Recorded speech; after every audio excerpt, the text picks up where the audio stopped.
was lose on the other side. So we are awaiting the lock. That is a great banner. It looks terrific. It certainly does.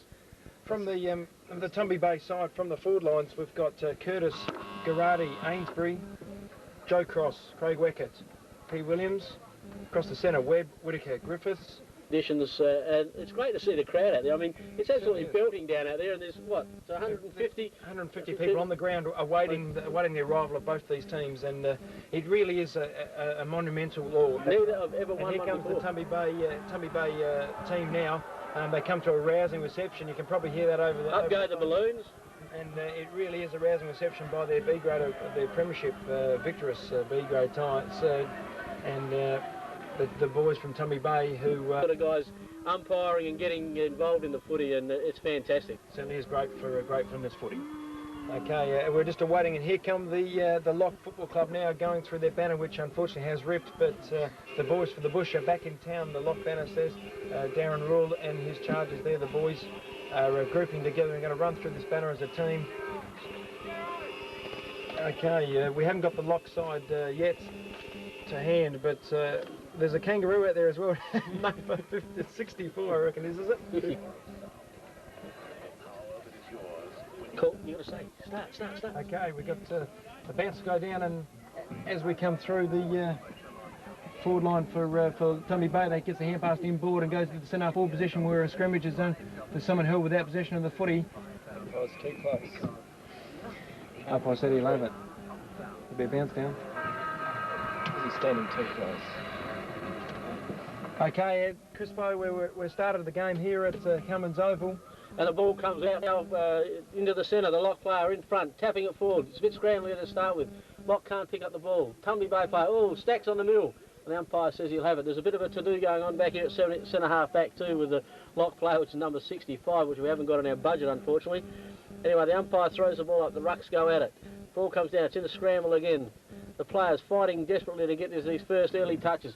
It looks like Griffiths there leading in the race of the ball. Gets a shove from in the back, but the umpire calls play on. Lock player picks it up. Goes onto his left foot. Looking out here for, and no, two players crash in hard for the ball. Looks like Rule there. Picks up, gets rid of the ball. Hasn't got it, and the umpire's giving him a free kick. 45 out. Rule to have the first probably clear shot for the day. Comes back. He's on a 45-degree angle, about 45 metres out. Lining up now, looking for the first score of the 95 grand final at Great Flinders. Both these sides are going to sort each other out early, I would feel, and it could be a fairly lively opening. He's going to be a beautiful kick for goal, Beach. Yes, he's lining up now. Runs in. Ball toss off to the side, and I would say that's no score out on the full. Nerves play a part for anybody early in these games, Scotty. It doesn't matter who you are, how many games you've played. You can always miss kick very easily in these conditions. Tumby Bay will bring it back in now. Coming to the grandstand side out here. It's another ordinary kick, and this is going to be a bit difficult. We can't see there. That was Murphy going for it. Griffiths picks up the ball, kicks it around on his right foot. In the rule direction again. Oh, sorry, that's Griffiths there. He's tackled very hard. Lock. Great bump. That has hurt him. He is down. Whitaker. Yeah, Griffiths. Ball comes out loose again. Lock players dive on the ball. It's a stacks on the middle. Gets it out though. Lock's players tackled hard. Bunga Murphy taps it forward. Looking for Joe Cross. Joe Cross gets it bumped out of it again. Lock players. In they go again. Yes, and the Lock player will get a free kick here. And they're saying a few how do you do's. Brown to take the kick on the wing, well, on the commentary wing, grandstand side. He'll try to put the ball deep into the attack. Looking for Rule. There's a few players down. No, I'll tell you what. There's a couple of players. Well, there's a big fly by the Tumby Bay boys, but the Lock boys bring it out. Miller. And it's Miller who gets it inside, goes in towards the full forward position. They can't pick the ball up. It's very slippery conditions in here. Someone's grabbed without it. Yes. And he'll take the free kick, and it's a Lock player about 50 metres out. And we just can't pick up his number. 53 it is, and we haven't got them in the budget either. So the Lock team really going out. He goes in long towards the full forward position. The pack flies. There's a couple of punches away. The ball goes to them. There's people fighting, but Tumby Bay clearing now. Kick it straight out to... Oh, that's a fantastic mark there by Franks, and Franks has taken the ball on the back pocket. He'll kick grandstand side out towards Cross. Joe Cross going toward him and Kay go at it, and it looks like Joe Cross. No, it's a throw-in, bouncy throw-in on the half-forward flank for Lock. Can someone move that timekeeper's box, Scotty, or what? Yes, the bouncy throw-in goes in, and it's Noblet who went up for the mark. Out goes towards Mellor. number 53 again goes into it, but the lock mount player picks up the ball and goes in towards the... Oh, mark that one down. Yeah, that's Darren Rule. What a fantastic mark. His mark has come right over the top of the pack and marked it on his chest. It's reminiscing of his days in Fort Lincoln on a probably a very acute angle, 3 metres out from goal, and this should be a better kick, Pete. Yeah, he'll run around here without any shadow of a doubt. Open up the goal face, and I would say you have to back this one down as goal number 1 in the 1995 Grand Final in Great Flinders Football League. And he comes in now, and he's put it straight through the middle.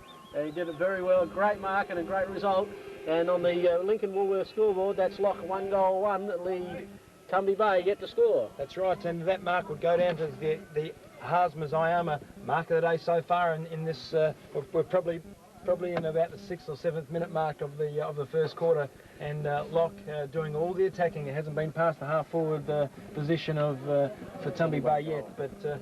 You know, very difficult conditions here at Cummins Oval, where the ball is very slippery.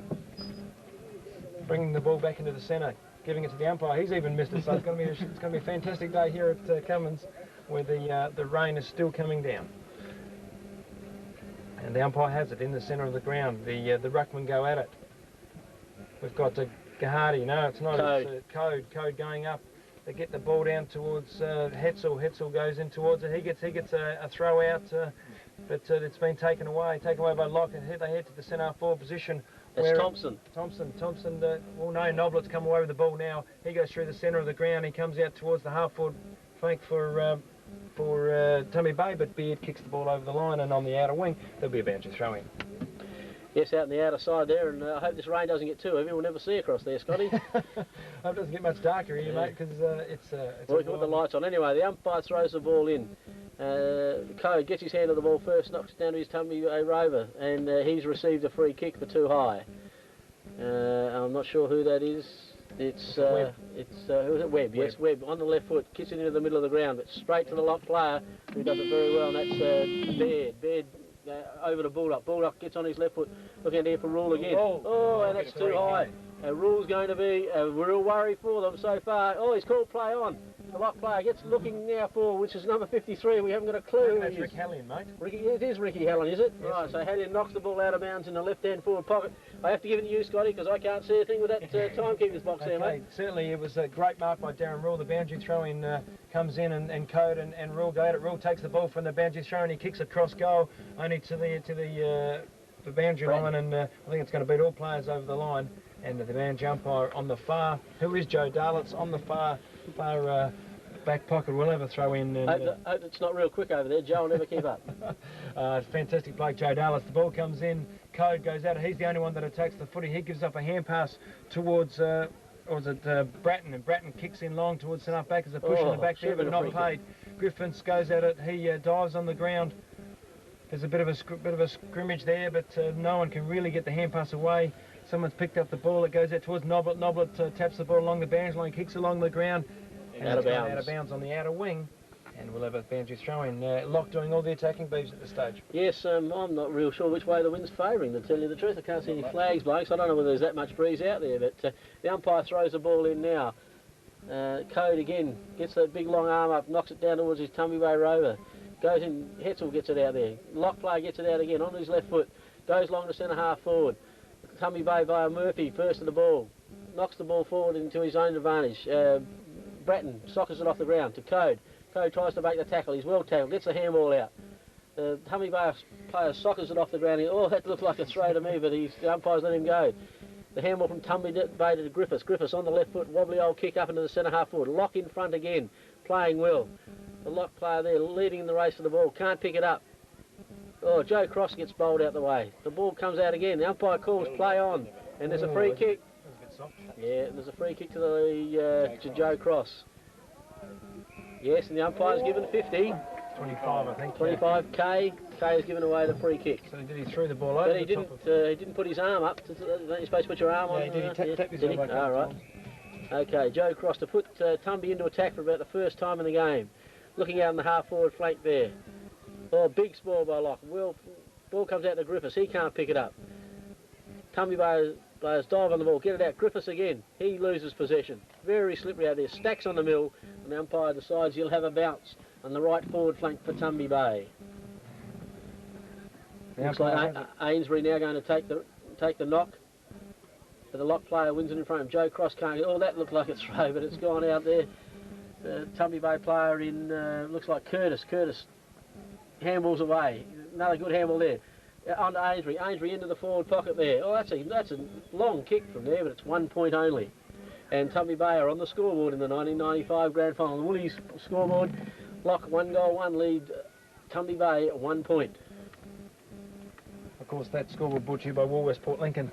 And as we go to kick out to Lock on the kick out, he's just weighing up his options here. He kicks out towards the outer half back flank. He goes up and there's a attempted mark there taken by Tumby Bay. The kick goes up, tries to go off the ground. Beard goes in very hard, and there's going to be a bit of a scrimmage, and the umpire will bounce it up.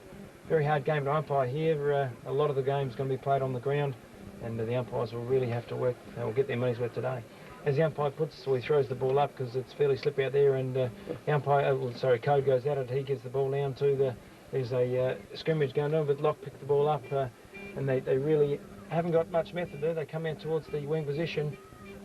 Again, the ball is in the middle of play. Someone's get taken very high, and he's taking the Tumby Bay man will take the free kick right in the centre of the ground. Young Curtis. He gives the hand pass off out to like Whittaker. Goes to Whittaker now. Whittaker comes in towards the centre forward. He goes in long, looking for the big full force, gets flattened after the bang. FAD. And bang, that's he definitely got hit, and Rexy Whittaker will be a bit sorry for that one, but a free kick downfield we played right in the goal square there, and Tumby Bay looked like they're going to get a first. Looks like Girardi, I think, will take this. Ainsbury's going to take it, is he? Ainsbury's going to take this, probably on a 45. No, it's going to be the young bloke. Is it Girardi? Yes, Girardi. Girardi, sorry. Girardi or Girardi or a garage. They come in about a 45 degree over 10 metres out, and the ball goes up, and that's a goal. And Tumby Bay level the scores here at Cummins Oval. 1 goal 1, 7 points to Lock. 1 goal 1, 7 points also on the Woolworths Port Lincoln scoreboard. And you would say at this stage that Lock have had all the footy and they're level, so that's probably not a good sign. I mean, to have this much of the footy and the scores to be level, you would imagine that Lock would like to be a little bit further, would definitely like to be in front with the amount of play that they've had. Well, Tumby Bay have been up there twice and scored both times. Yes, so the ball's coming back to the centre now, and players still just sorting themselves out in this first quarter, letting each other know that they mean business. And the umpire now to bounce the ball in the centre with Code, I think is going to be the one ruckman. I'm not sure who the lock ruckman is, but they go out. The ball favours the lock ruckman. Oh, it comes in from the side, and it comes out to Joe Cross. He gets a right foot up into the half forward area. Goes over the top of the lock player. He punches the ball away, and that was Bratton. Bratton sockers off the ground in the goal square. Over to... Oh, he dropped the mark in the goal square. Baylor gets up, tries to get a handball out. Stacks on the middle. It was a good effort there from Tumby Bay from Weckett. He got a kick around the corner. It was nearly marked by the Tumby Bay player in the square. He just couldn't hold it in the conditions. Bounce down now, right in the goal square for Tumby Bay. Umpire actually throws it up. Ruckman got it for Lock, tried to knock it through, and Lock bustled the ball through for a behind to Tumby Bay. So they've hit the front out here at Cummins Oval, and they're starting to settle down a little bit, Tumby. They look a lot better. Now it's Cameron to bring the ball in for Lock. Looking for leads. Not much forthcoming at the moment.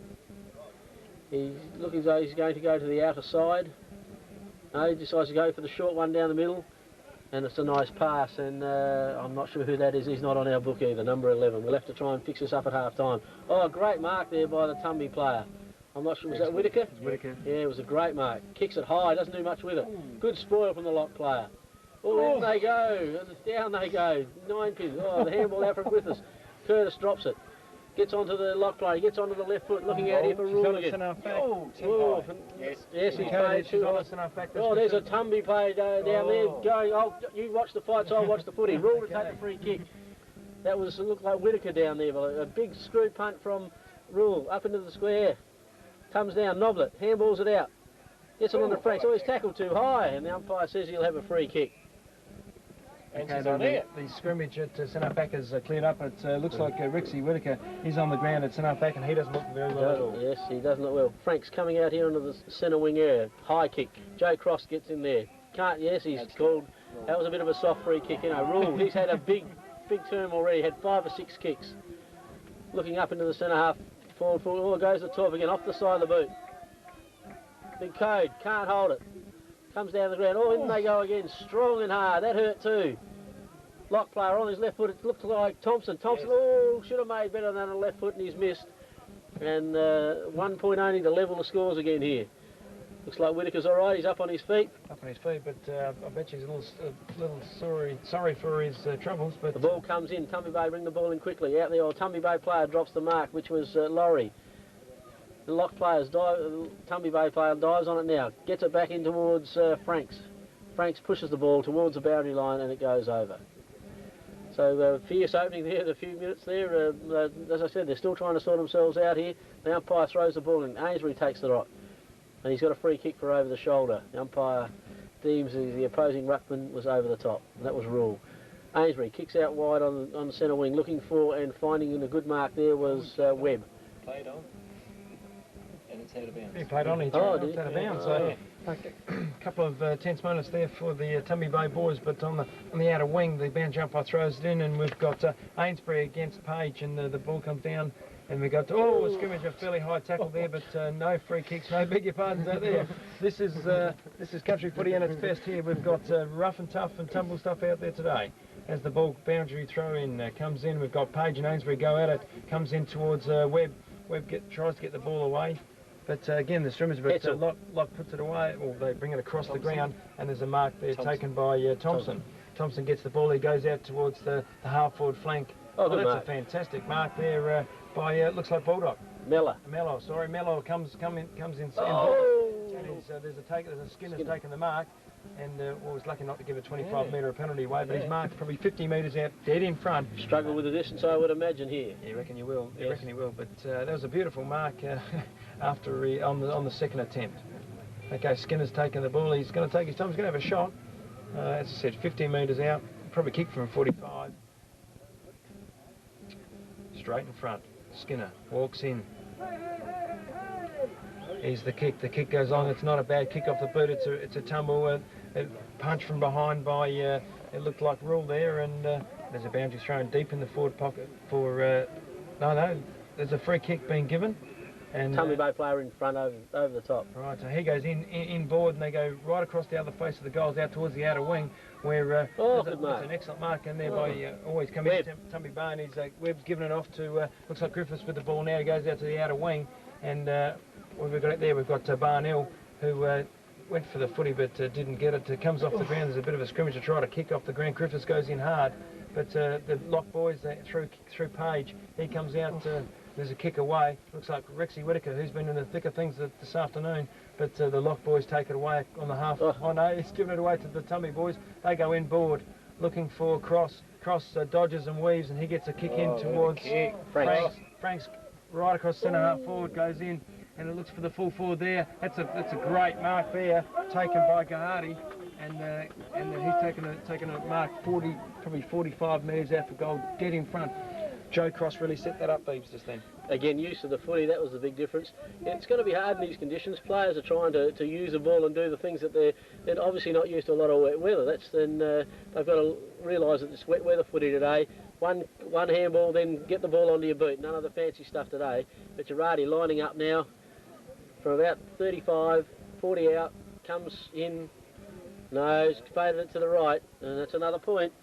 So both teams missing some opportunities to score here, score goals anyway, and the scores are all tied up again. 1 goal, 2 apiece on the Lincoln Woolies scoreboard, with Cameron to bring the ball back in for Lock now. Okay. He goes for the short one again, looking for. Oh, actually did it very well, a Lock player. Then got a shocking bounce, but did it well. Ball socket out wide onto the wing. Lock player picks up, looks for the short one, and just inside. And the ball is now out of bounds on the right-hand side of the centre wing. At the Cummins Oval with the ruckman, Ainsbury, going at it with Skinner. Ball comes down. Curtis takes it cleanly. Nice take.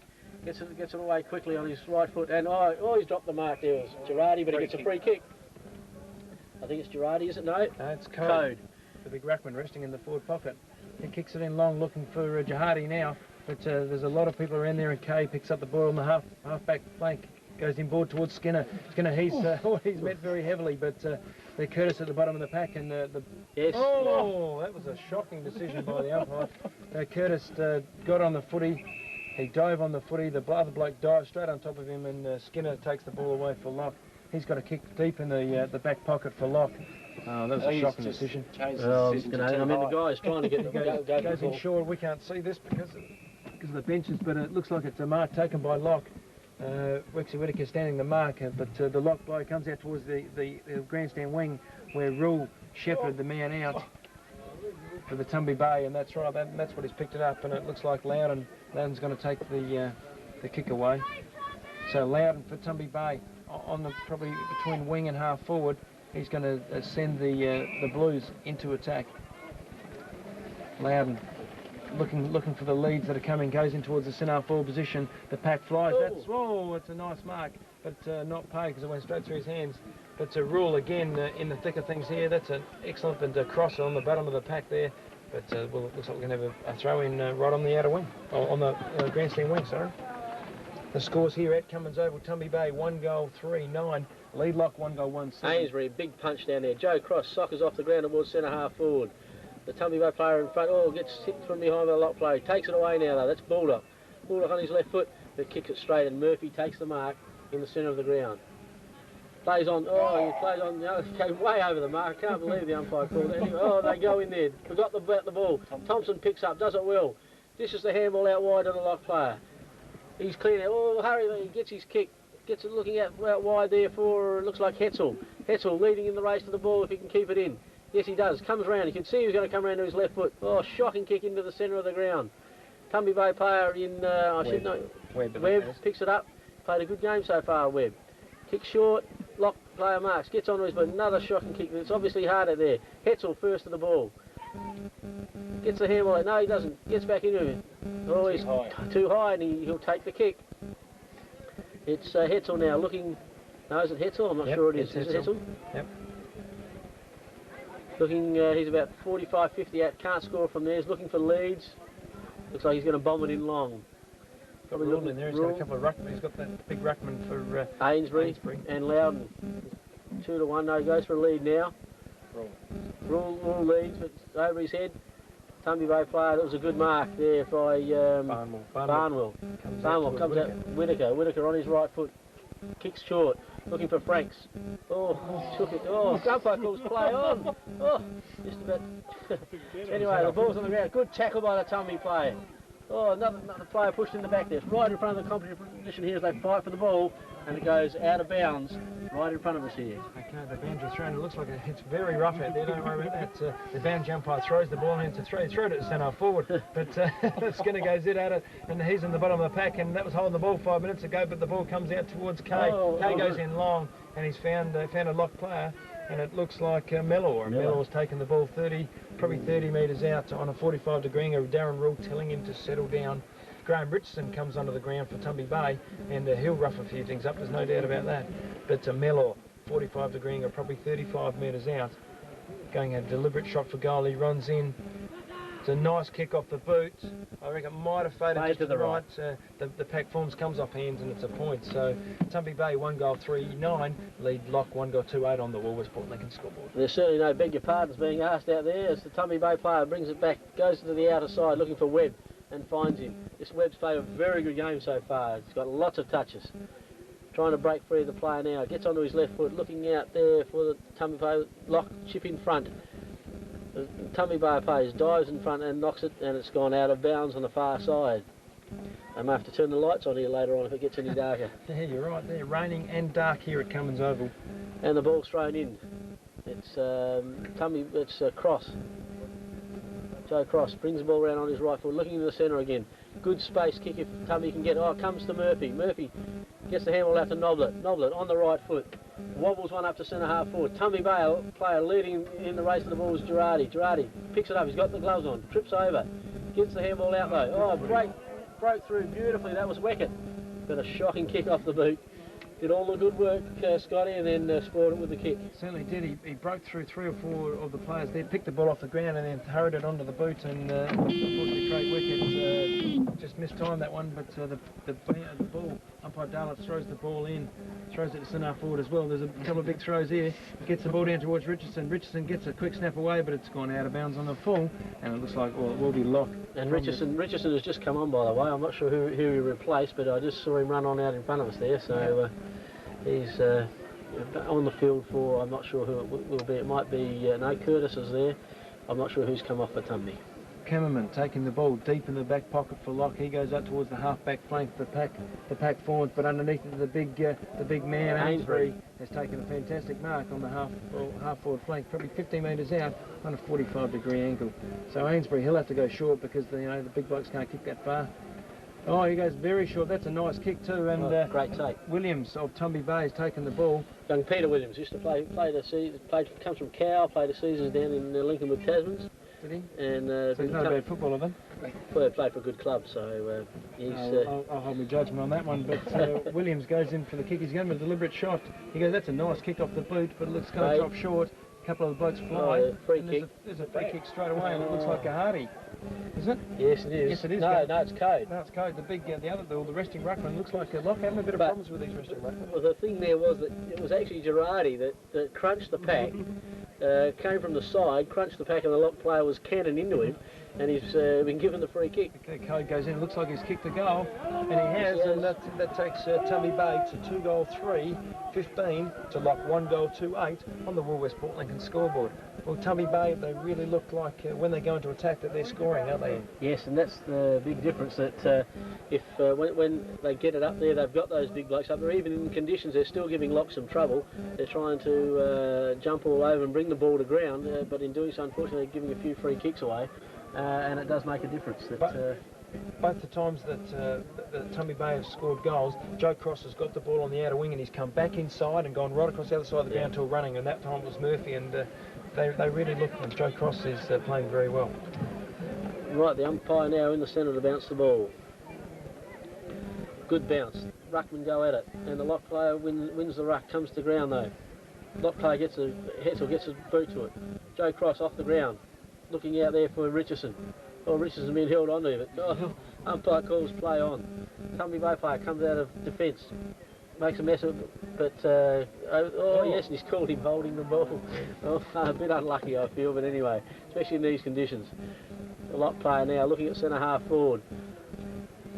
Big pack five, Murphy. Oh, he's given a free to Webb here for being in front. He said the Lock player was hanging on to him. Webb's played, he's my best so far for Tumby Bay. He's played a good quarter. Gets it out wide here, looking for Jackson.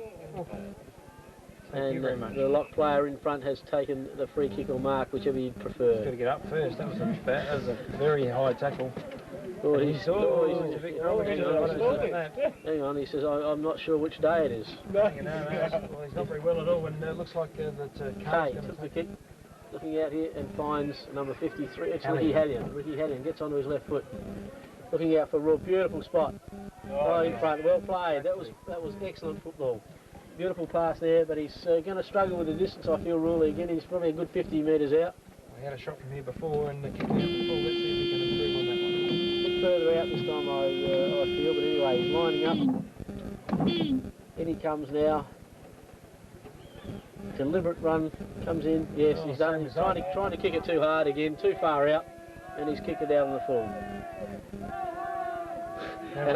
He's getting the raw cheers here from the Tumby Bay crowd. The crowd give you a bit of a serve.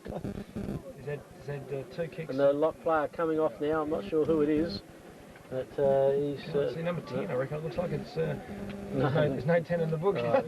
No, 62 on the ground. It's getting harder here, I tell you. We'll have to go and see Lock and see what we can fix up later on. The ball comes out to Barnwell. Barnwell looking to go back across goals, which wouldn't be a real smart idea. So he decides to keep it out of the wing, looking short, I think, for Code. Yeah, Code, and Code's taken the mark right in front of the timekeeper. No, he hasn't. Let's play on. We're guessing. Unfortunately, we can't see because the timekeeper's box is in the way, and we do apologise for all our listeners. But if you're at home on the header, you'd know exactly what we mean. But we're sitting in a truck and we can't see a thing because just down this pocket. But the boundary umpire throws the ball in, and it looks like the Tumby Bay boys get it out. A bit unorthodox, and it comes out towards Brown. Brown picks up the ball. When he tries to pick it up, he goes in board towards Mellor, gets it out towards Hallian. Hallian gets the quick onto the boot, goes in towards, but it looks like it's all Tumby Bay. No, he's messed the mark up, and the ball's hit the ground. And no, it comes out towards, and it looks like Young's got a quick kick off the boot, and it goes in, and it's a point. So it's being pushed through for a point. So that takes a lock to 1-3-8, trailing Tumby Bay 2-3-15 on the Westport Lincoln scoreboard. Tumby Bay player, and Jackson hits the ball in there. Off the side of the boot. Lock player can't mark. Tumby Murphy can't take the ball. Oh, picked up beautifully by Hetzel. He tackles again, going in strongly, Hetzel. Oh, Tumby Bay player hasn't got it. Griffiths there, he hasn't got it either. Umpire calls play on. Handball comes out there to the lock player. Hetzel again on the left foot. No, handballs again, it's hard to see. Lock player scramble down there, and the umpire's got a call for a bounce. On the siren. Okay, right on the siren here at quarter time. As we said, Tumby Bay 2-3-15 to lock 1-3-9. Tumby Bay, really had made well use of their chances. Beebs, they got the ball down there probably 5 or 6 times, and they have scored 2-3.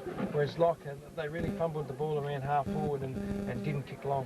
Yeah, again, probably Lock still had a lot more of the footy for the whole quarter, but again, their use of it definitely wasn't anywhere as efficient as Tumby in the conditions. Tumby have got, I think, Webb playing a very, very good game across half back. He's had numerous touches, does something with the ball. Joe Cross has picked up a few touches, and when every time he's got the ball, he's used it well. Ainsbury up forward has done well. Code in rucks showing that he knows what it's all about. So, those players for Tumby and have done well. Locke, I couldn't see any better than young Hetzel. I think he's picked up numerous. He's around the fall of the ball. He's delivered quite well. He's been very good. Of course, Rule picked up numerous touches in that quarter. He certainly did, even though he... And we'll see what happens here at Cummins Oval. The umpire bounces the ball. Ruckman go at it again. Easily won by Code. He gets his own tap back again. Brown gets the ball out there looking for Whittaker. Whittaker can't take it. The Tumby Bay player goes Bulldog under the ball. Can't take the mark. Oh, Ainsbury did it beautifully. Gets it on to... That was... I can't think of that player's name. Tumby Bay kicks it into the square. Ball goes over the back. Lock player first to the ball, pushing it towards the boundary line. Tumby Bay player keeps it in Curtis, but it was Barnwell, the player I was thinking of. It was well taken by Ainsbury coming out of the forward line there. Handball on the Barnwell into the pocket. The ball's thrown in now. Ainsbury again taps the ball forward again for Tumby Bay. The lock player throws himself at the ball, and all players throwing themselves in there regardless. The ball comes out now loose. It looks like that was Beard. Beard gets the ball onto Kay. Kay kicks it forward, but he's dropped the mark there. Bad luck from Whittaker. And he's caught one high. And Rexy Whittaker will get about 45. He'll kick for at least 45 out. Again, they're just kicking these, trying to keep these goals from fractionally too far out in these conditions. Definitely going to have a shot. Yes. I think he may just struggle. Comes in. Oh, it's a lovely kick. He won't make the distance. Oh, the big player's up. Oh, the player down on the ground takes the mark. It was Bulldog. Bulldog onto the left foot, picking out here for Hallian. Hallian takes the mark. Plays on quickly out towards Mellor. Peter Mellor takes the mark. Locke working the ball out of the fence quite well. Mellor now to take his kick. Comes in, kicks out onto the wing, looking for a player there. Young takes... No, he fumbles the ball over the boundary line, and the boundary umpire will throw it in right in front of the timekeeper's box. And as you know, we can't see right in front of the timekeeper's box, but the boundary throwing comes in, and we've got Code at it, and he comes in there, but Hallian comes in. Barnwell. Takes the ball off to Curtis. Curtis goes in long, looking for there's no one home, and the ball goes right across the face of goals. And there's a race on between Gahati, but the ball goes out of bounds on the far forward pocket for Tumby Bay. Look to be getting a bit of movement though. A few runners there now for Tumby Bay. You can see they're starting to get first to the footy. A few handballs out could make a difference. Okay. we've got Page against Ainsbury. Ainsbury gets the big thump away. What comes through? I tell you what, this could go through for a goal. No, off. Of course it can't. He didn't kick it, did he? He thumped it through. I'm getting a bit carried away. I thought you'd nearly played enough football to realise you've got to kick it through, not knock it through from the ruck contest. I thought someone had to swipe it with their boots, but mistakenly once. As the lock player, it's gone through for a point. The lock player goes, he kicks in, he goes straight up the centre of the ground, and he's looking for Griffiths, but no, Rexy Whittaker. Rexy drops in there. Right at centre half forward for, he goes in short looking for Ainsbury. Ainsbury comes out, he's a steam train.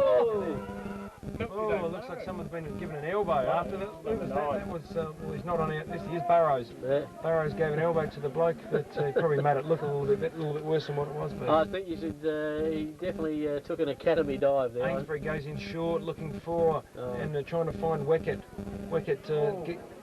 Good tackle, good tackle, yeah, it was a good tackle. And it's Paul Baldock, he's been a fantastic footballer for the Lock Footy Club over the years, but Paul Baldock gets the ball on the back pocket, goes in towards the half-back flank, but he's kicking straight to the ruckman, and the big man in Ainsbury, he's taken a mark on the half-forward flank for Tumby. Clearly started this quarter very, very well, Ainsbury. Yeah. This will be his third or fourth touch already. Attacked the footy very well. He goes in short, very nice short pass in towards Bratton. Bratton taking the ball right on 50 metres on a 45-degree angle. He's not going to make the distance, so he's really looking for someone short. He goes in short, looking for... Great mark! That would have to be in line with the Harsman's Miami.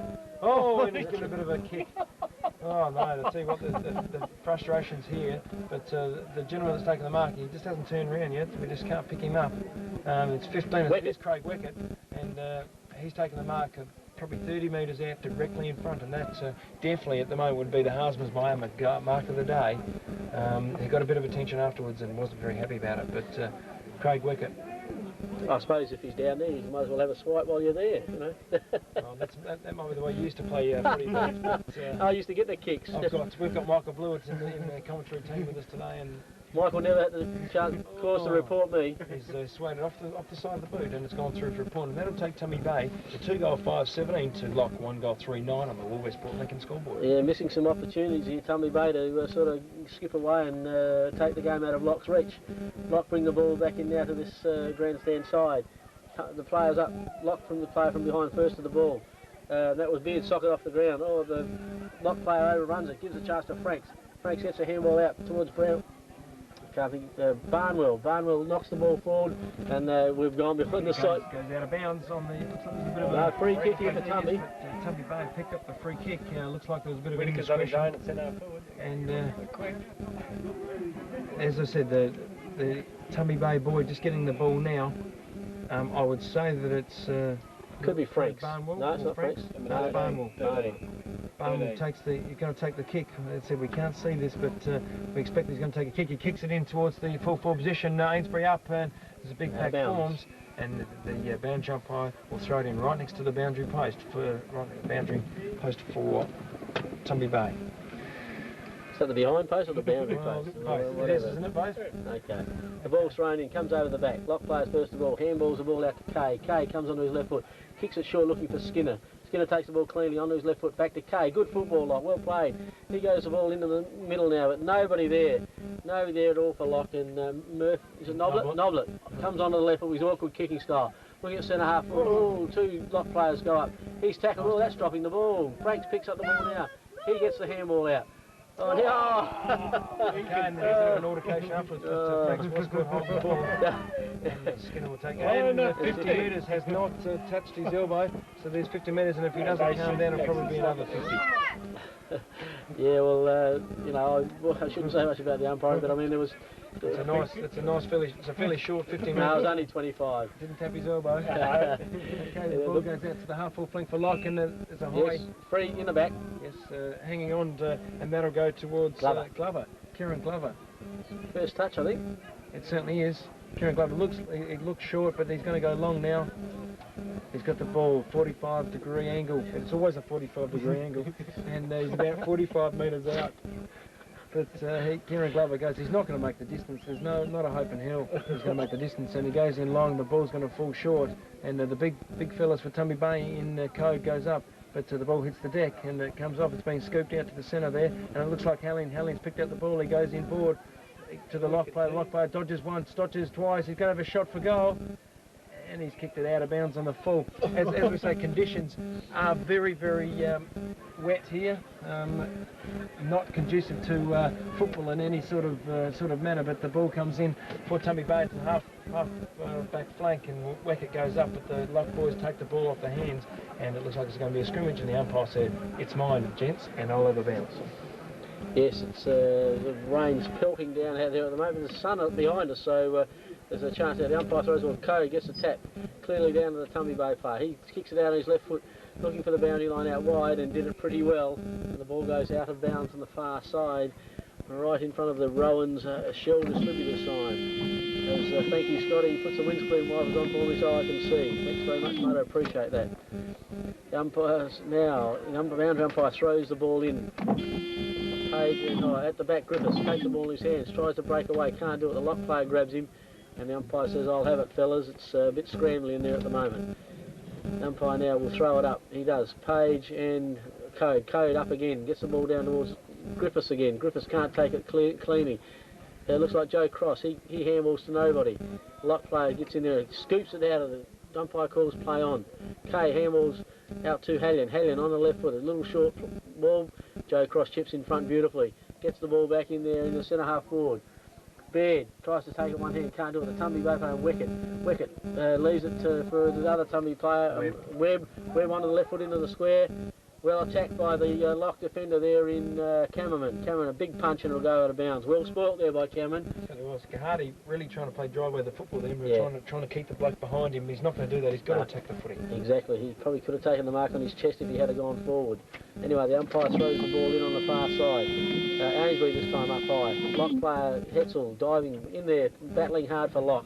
And the umpire says, "That's it, fellas. It's my turn again." The umpire will throw this ball up. Page and Ainsbury go at it. Ainsbury wins the tap, comes down Hallion. Hallion knocks it forward again. Tumby Bay player scoops it out. Cops one there. Dives in again hard for the ball. Lock player gets a short little kick out, but good mark there by Rexy Whitaker. He's marked about 55 yards out. Looking for the leads now. Coming across here in front, Weckett and Code. There's a free kick. No, so go to lock player and Baird. Forward in the back. Baird now. Sorry? Lock player went up for it. Yeah, I think he was in front though. Baird not sure where he's going to go. Goes in short. Looking forward, finds Hetzel. He's a good little player. Hetzel now. Looking where the kick goes out to the wing. Lock player there in rule, but the ball's going to beat both of them out. Tumby Bay making a change now. Williams is coming off, and it looks like Higgins coming on. Ball's thrown in on the far side. Lock player takes it in the air, Page. Handballs to nobody. Joe Cross picks up. Looks for the handball. Gives it to Murphy. Murphy gets on his boot quickly. Ball comes on the left. Oh, no. The Bulldog couldn't take the mark. Knocks the ball forward, though. Ainsbury chasing him hard. Bulldog still playing the ball and gets the free kick. Wanted to play the ball, Bulldog, and he just takes the free kick for holding on. Now onto the left foot. Looks into the centre of the ground. Looking up there for Young and Rule. Rule taps the ball one-handed, and it's out of bounds on the far side. Okay, on the far side of the ground, the umpire will throw it in. There's a great passage play by Bulldog. Took the ball from the back pocket right up to the wing position. As the boundary throw-in comes in, the big boys go at it. We've got Page and Code. The ball again. Oh, Code takes away the ball like a rover. He's thrown the ball out on the boots, and it's picked up there by Higgins, and Higgins comes on and gets the ball towards the full forward position for Tumby Bay, but Cameron mops up there for Tumby Bay, comes inside to Beard. Beard gets it out towards Kay. Kay takes the ball away, coming out towards the halfback flank with the kick. The kick's along the ground, and we've got Mellor, and who we got there in the way of Laurie. Laurie gets the hand pass away. Curtis is after it. So is Brown. Brown and Curtis. Curtis gets the tap out towards Bratton. Bratton can't get the ball into him. There's a big scrimmage there, and the ball looks like it's going to go out of bounds, and it will. Just on the scoreboard, 2 goal files, Tumby Bay 17 to Lock 1 goal 3-9 on the Wool West Port Lincoln scoreboard. The boundary throw-in comes up. We got to Code versus Page. Ainsbury. Ainsbury comes in. Griffiths goes in hard at it. So does Webb. Webb probably didn't have the ball. The lock player in Mellor. Mellor gets the kick away towards Murphy, but it's beaten him over the line, and there'll be a boundary thrown right in front of the timekeeper's box. The boundary throw in. We got was it Code? Yes, he's got a free kick. Page held him when he was going through, but Code is going to take the pick. He'll get a hand pass off. Well, he really should. And looks like we've got... he hasn't hit his elbow again, so it really should be 50, but I doubt if it will be. Code will take the kick now after this, well, I would say... It's only 25. 25 metres. Incorrect umpiring by this gentleman here. He did not tap his elbow 3 times, and it is really confusing for us and the players. But Code to take the free kick 30 metres out from goal on a 45-degree angle, and he kicks the ball up. That's a nice kick off the boot, and that's gone through for a goal. Yes, it is. Yeah, Code gets his second.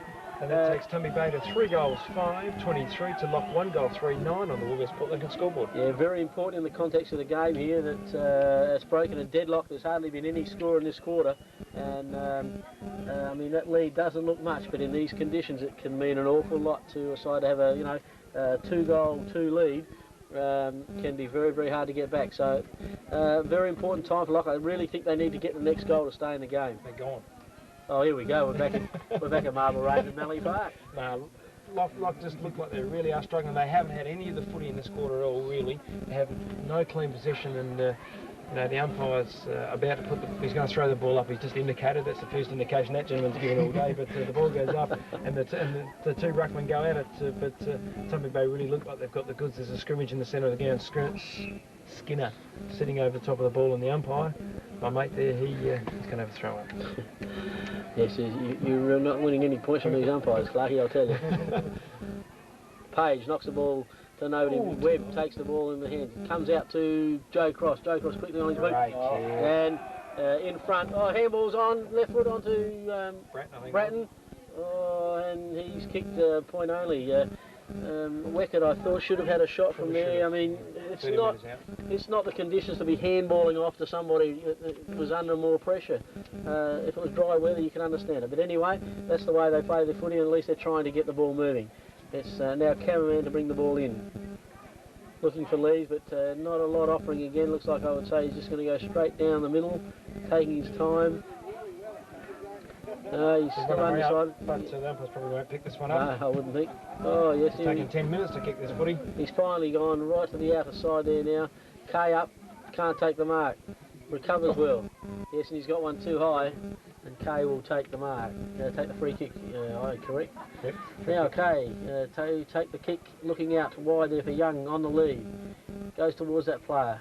Baird there picks up the ball. Handballs to Young. Young can't take it. Code now picks up the ball beautifully and scoops it around. Goes around. Played well. Goes on the left foot, looking into the centre of the ground.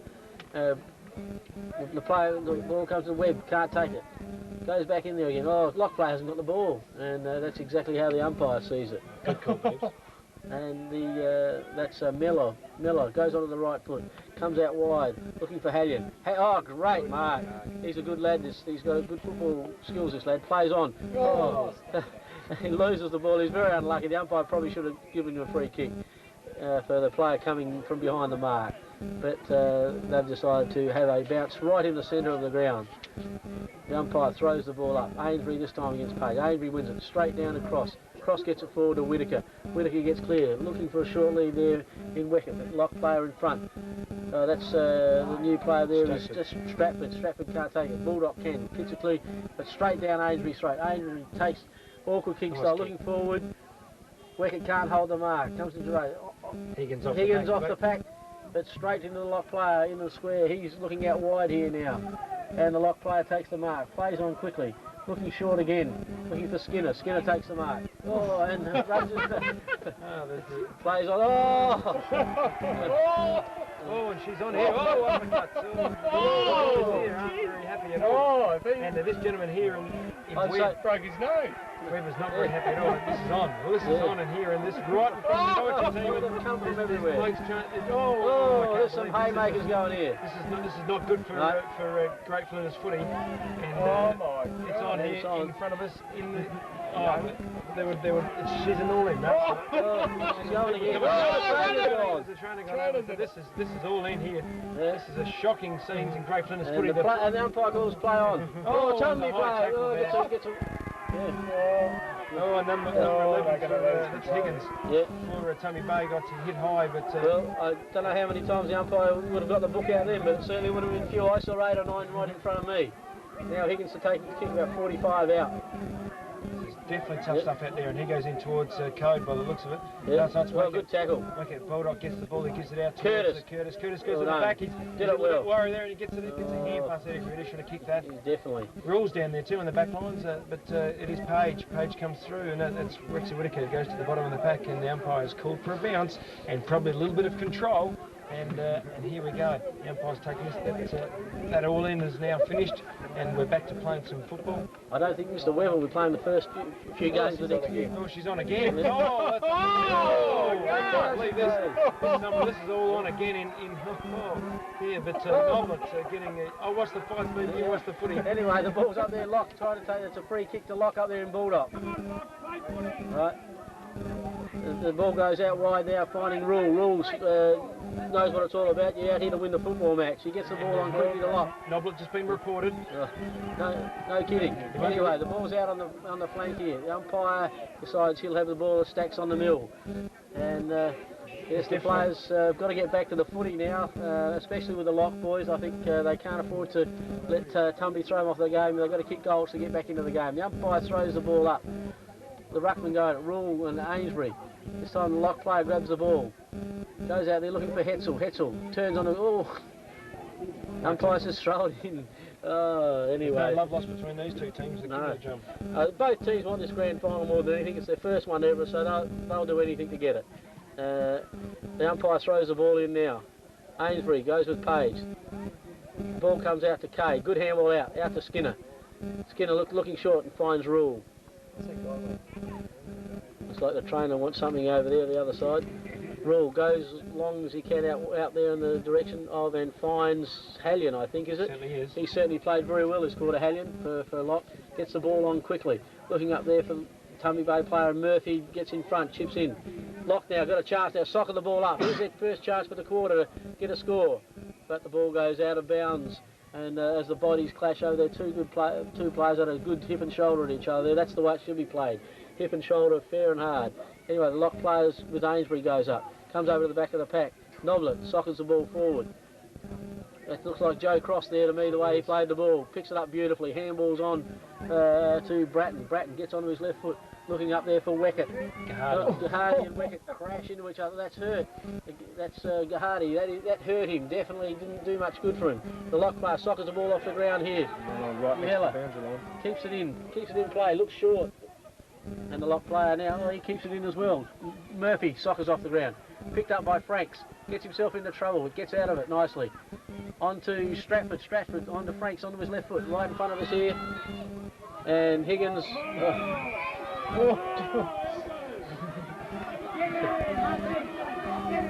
of a show there in front of us. Right in front of the commentary. Nothing in it. Page and Ainsbury go at it. The ball comes down again. Lock player leads in the race for the ball in look like Brown. Brown dies on the ball, and the umpire decides that he'll have a bounce. Okay, the umpire's having a bounce, and Griffiths just getting himself off the bottom of the pack. And we've got Page, and looks like Ainsbury. Ainsbury goes at it. They come down towards Curtis, and a few of the boys leaves the footy behind, but Beard dumps the ball over the boundary line, right in front of the timekeeper's box. Tumby Bay, 3 goals, 6-24, leading Lock, 1 goal, 3-9 on the Woolworths Port Lincoln scoreboard. The ball comes in, and we've got Ainsbury. Ainsbury gets the ball out. He was in with Page, but the Lock boys pick it up and didn't have the footy, but that's not paid. Curtis comes in board, looking for Ainsbury. Ainsbury throws it on the boot, and it's going up there, but it looks like it's 1 point only. 1 point, and that'll take Tumby Bay to 3 goals, 7-25 to Lock, 1 goal, 3-9 on the Woolworths Port Lincoln scoreboard. Certainly have this game stitched up if they had a kick straight. In these conditions, they could be 4 or 5 in front and giving Lock no chance. Lock only had one advance into their forward lines this quarter, and the writing's really on the wall at this early stage of the grand final that Tumby Bay have got the goods. Even after those dust-ups, they still look like they've got a bit of composure. And Cameraman now will bring the ball back in. He's getting pretty practice at this today with Tumby Bay offline. Brings the ball in again, goes to the outer side. Looking up there for Rule. The pack flies, it comes to the ground, comes to the back of the pack where Rexy Whittaker reads it the best. Taps the ball forward and decides in front of Pinot's sign there that it's the safest place is the ball out of bounds. Umpire looks, is that Big Joe over there? Big Joe over there. About to throw the ball in. The ball comes in. Weckett goes to the knock that time, gets it down to Barnwell. Barnwell gets it onto his foot quickly. Looking at Higgins, overruns the ball. Lock player in bed, soccers off the ground, out to Bulldog. Bulldog out to, I'm not sure who that, can't see that player, but gets on the left foot, and the lock player takes the mark at centre half back. He goes short now for Skinner. Skinner takes the mark at centre, the true centre half back position for lock. Goes to the outer side, looking for Rule. Good spoil from behind by the Tumby Bay player, but Young hasn't got the ball. Umpire calls play on, he gets it back to Rule. Rule's taken off the ball. Tumby again through Whitaker, handball forward to Barnwell. Barnwell gets a handball again to Murphy. Starting to use the ball a bit, Tumby Bay. Murphy goes long to centre half forward. Players by Higgins from behind, can't take the mark. Page gets it from behind, looking for and finds Beard. Beard coming out wide now. There's nobody really out to race for the ball. Webb, and it looks like Ricky Hallion there leading in the race to the ball. Oh, Hallion throws himself in front of it, did it well. Other lock player there dives on the play. Yes, that's it. And you could call that pretty well. Brown just dove on the ball, and there was no way it wasn't going to be holding the ball. And Webb takes the free kick.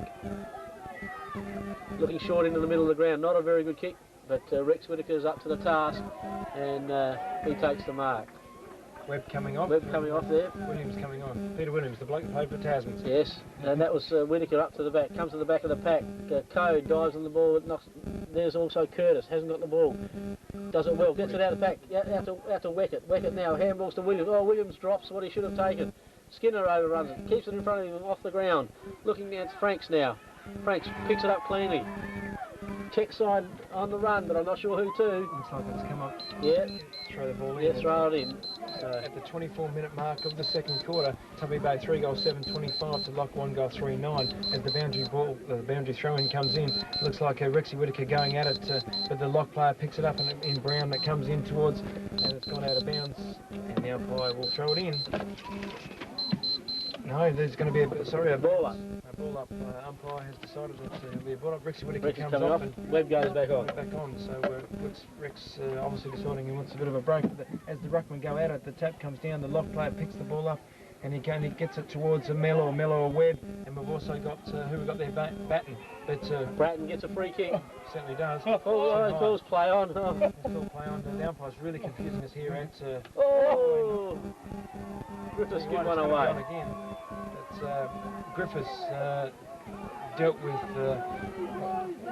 and Darren Rule's not very happy with the attention that Griffiths gave the lock player, and that lock player being Thompson, and Thompson picks. He won't take the kick. I think Page is going to take this kick for him. He's not. He's another new player for Lock comes on. 39 M Green. As the Thompson has a bit of a stagger out to the boundary line here. He's decided that he's going to have a bit of. He doesn't want to go off. He's trying to stop him, but he's not really sure where he is. Page is taking the ball in the centre half back. We're well into the second quarter now. The siren's due at any stage, so Page comes out to the wobbly old kick position. It comes in towards Bratton, and Bratton will take the mark right on this grandstand wing. There's a lot of support for the Tumby Bay, but Bratton comes in. He goes in long, looking to the half-forward flank, looking for and trying to find Weckett, but the ball comes off the back of the pack. The lock player picks up and he tries to get a kick around, but there's a new player in Tumby Bay.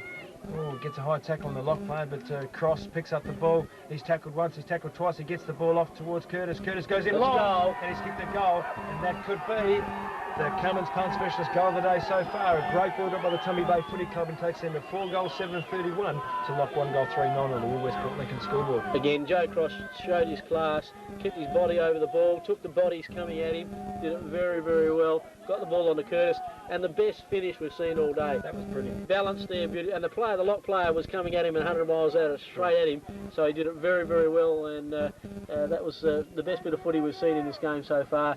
Tumby did it well and worked a good goal, and that's a real important goal for Tumby. So let's put that down for the Cummins punt specialist goal of the day so far. As the umpire in the centre of the ground puts the ball up, and we've got The Ainsbury. I can't pick those two. Ainsbury gets up at Bulldog, hits the ball over reliable from centre back, goes out towards the grandstand wing, where it looks like Mello picks the ball up and tries. Tackle Williams, that's holding the ball. Should be holding the ball. And the umpire, that little mate in white, he said throw it in, gents. And the umpire here, this gentleman down here, is going to throw it in. Piero. Bounce umpire goes in it. And the boys go up at it. Skinner's got to get the chance. He kicks the ball off the ground towards Noblet. Noblet comes at it. He's got a couple of blokes on him. Young tackles him. Skinner goes in again towards Mellor. Mellor for lock, grabs the footy. Noblet grabs him, and they'll throw it up. Umpire right on this outer wing, on this grandstand wing, throws the ball up. Here we go. The ball comes out. I can't see anything. It's gone out of bounds, I think. Yes, it has. Thank God for that. Throw it in. We can't see because we've got a few things in our way at the moment, and things are a little bit hard to say, but the boundary up, I'll throw it 100 miles. We'll throw it in towards so we can see it. And out it comes towards Page. Sorry, Ainsbury. Ainsbury Webb on the bottom of the pack there. Yeah, he's played quite a good game, Webb. But Ainsbury's going to have a go at it against Page and Ainsbury. Ainsbury gets the ball down towards that man, Joe Cross again. He kicks it out towards centre forward. And there's nearly a mark there taken by Higgins. Higgins is being pushed in the back. Locke try to get the ball away. There's a tackle there. The ball's on the bottom of the pack. Also in there, Curtis at the bottom of the pack. And as Weckett tries to get up, he gives the ball to the umpire, and the umpire bites right in the centre of the ground. And Ainsbury and Page will go at it again. Ainsbury gets to tap it down, but straight to the Hetzel for Locke. Hetzel for Locke goes in towards the grandstand wing. He kicks in towards Mellor, but right in front of the Joe Cross. That's an excellent. No, he didn't pay the mark. Too high. Not one high. Yep. And Joe Cross will take the ball right in front of the commentary position. He'll look. He's going to go straight right across the other side to Murphy. Oh, Murphy was hit, and the other bloke wasn't looking for the ball. And yeah, good decision from the umpire. That is. Did a good job there, the umpire. Yeah. Good to see you, Fraser. Murphy now puts Tumby Bay well into attack. We're well into this second quarter. All the melees and things, I guess, have taken its toll. The ball goes forward, comes over the back of the pack. Joe Cross leads in the race to the ball in front of Cameron. Oh, picks it up beautifully. Picks that one-handed. But it rolls. It looks like it's gone out of bounds in that lovely left forward pocket. Tumby Bay, 4 goals, 731. Lock, 1 goal, 3-9 on the Woolworths Port Lincoln scoreboard. Ainsbury and Page go at it again. Ainsbury grabs it, sort of grabs it out of there, doesn't quite. Webb leads in the race to the ball, picks it up, swings around the left foot, does it well, balances, looks into the goal square. And that would have been a mark of the day if Weckett could have taken it. He recovers, gets the ball out. Barnwell can't take it. Umpire says play on. And now he's decided that it's time for a bounce right in just by the goal square there. And I would say it's going to rain of all these people moving away here in front of us. Ainsbury takes it one-handed. No, can't take it. Roxwell. Barnwell dives on top of it. Stacks on the mill in there. The ball comes out and the umpire says, I'll have it, thanks guys. So it looks like a border collie amongst the sheep around here because the people are streaming from everywhere. There goes the siren, and that's half-time at Cummins Oval, where we see Tumby Bay 4 goals, 731 to Lock, 1 goal, 3-9. Tumby Bay with all the attacking in that quarter. Lock really look like, and as I said halfway during the quarter, they really look like they're gone. They haven't got anything in attack, and they're not getting the ball past centre. You know, for player of the day so far would have to. Ainsbury's had a great job. That quarter, he was fantastic. He just led from the front, and he did all the ruck work, and he did a terrific job. Joe Cross really lifted his work rate in that quarter. Whittaker did very well. Again, Webb had quite a few touches and the best left cross I've seen for a while, right out in front of us. But he has played well. And young Curtis, I thought he came into the game quite well. Murphy on his half-back flank stopped most things. Noblet controlled centre half-back for them. Their back line across that half-back line, and Murphy, Noblet and so forth were very, very good. So they've really shut down the Lock forwards. And Lock really found it very, very hard to... Probably got about a minute and a half, 2 minutes or so.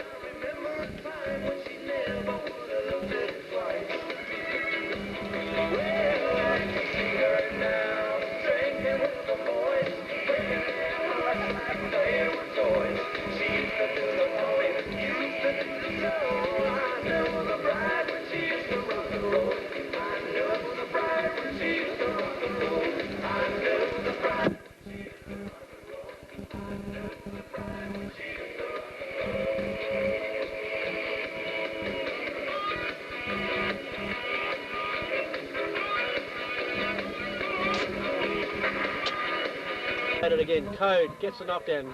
Rows his own kick. Tries to get the left foot to it. Can't do that. Comes out there for the lock bar and Miller. Miller gets it under his right foot. Looking at centre half forward.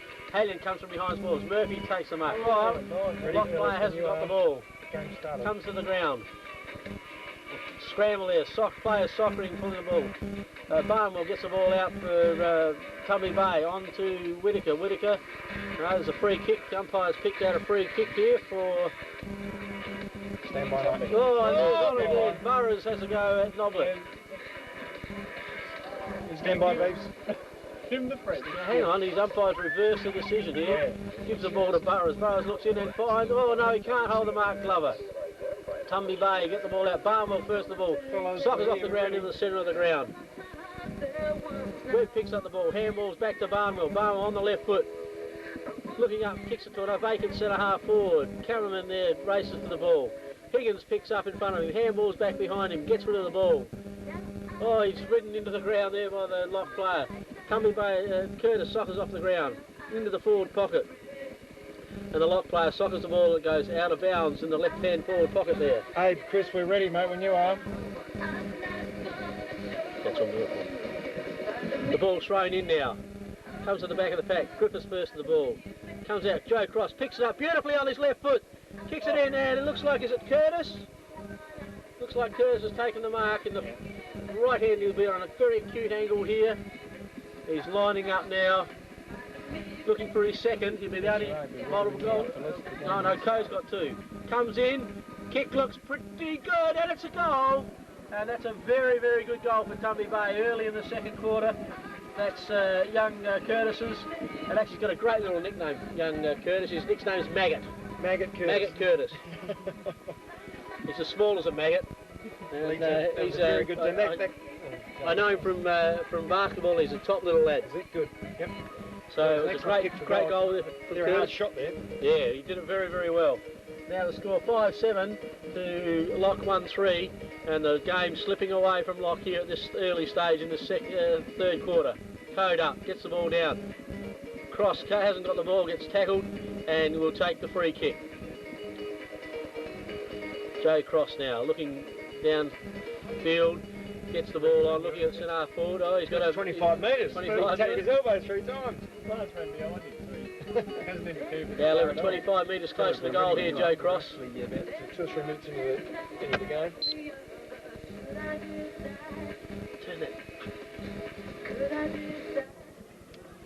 Turn it off totally. Right, Joe Cross now, going to kick it deep into attack for Tumby Bay. No, he ends up going short. Should go in long towards and Ainsbury. It goes into Whittaker. Rexy Whittaker now looking forward. They've got the two big blokes up there. Yeah, Weckett, Ainsbury. Goes out wide now. Weckett. Cross looking for Weckett. Weckett can't find the ball. Comes down. Barnwell can't pick it up. Joe Cross again. Oh, drops the ball. Looking at the goals then. I think Joe had the eyes, opened them up and thought he was going to kick a goal, but dropped the ball at the crucial time. Umpire now to bounce down. Page goes up, knocks it forward there. Griffiths picks it up onto his left foot, hooks it back into the centre of the square. Oh, the lock player's messed it up. Bulldog drops what he should have taken. Comes at Barnwell. Barnwell there, diving on his knees. Tumby Bay, Cross gets it out beautifully. Tumby Bay picked it up, and it's 1 point only. And that, I'm not sure who that was. It looked like Weckett, I think. It may have been Weckett there off the ground. Now it'll be the short pass has come into Skinner. Skinner plays on quickly, looks out wide. Looking out here for the lock player in and finds Rule. He's been their best player in my opinion, Darren Rule's played a good game. Looking out here now, trying to find Hallion. Hallion works his way to the front, but it's Franks, clear. Good shepherding there by Griffiths. Franks goes short now. Rexy Whittaker dropped the mark. And they all dive on top and the ball goes out of bounds. Good tackle from Ricky Hallion there, put good pressure on without giving the free kick away. Umpire throws the ball in. Code and Page off the ground there by the lock play. Oh, the lock play leaves it behind. Gives it on to Miller. Miller gets it looking up forward and Noblet, oh, couldn't take the mark. Jackson from behind. Pushing the back is played up music. Why is he playing more music? Don't know. Jackson now to take, no, he's not taking the kick. It's Noblet, is it? Noblet to take the free kick. on his left foot, goes short.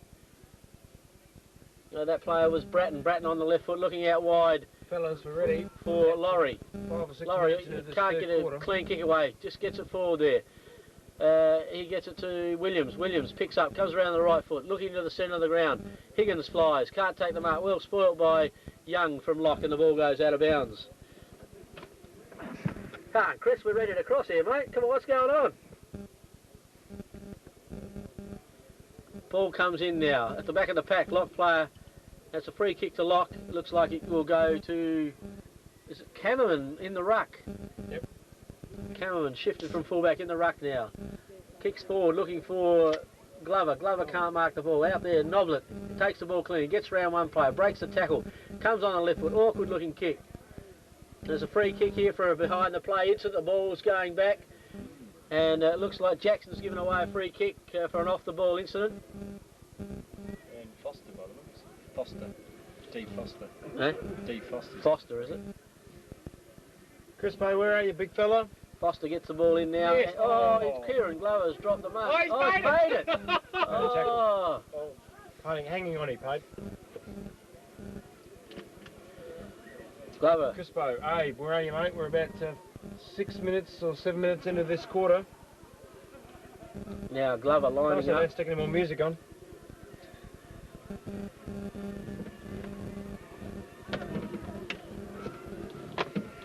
So you going, fellas? We're back here at Centenary Oval. Oh, sorry, Cummins Oval. Glover's missed to the left. No, he's kicked it. It's a goal. Goal to Lock, and it's a much needed goal for Lock there. So we're by back here, Glover. fellas.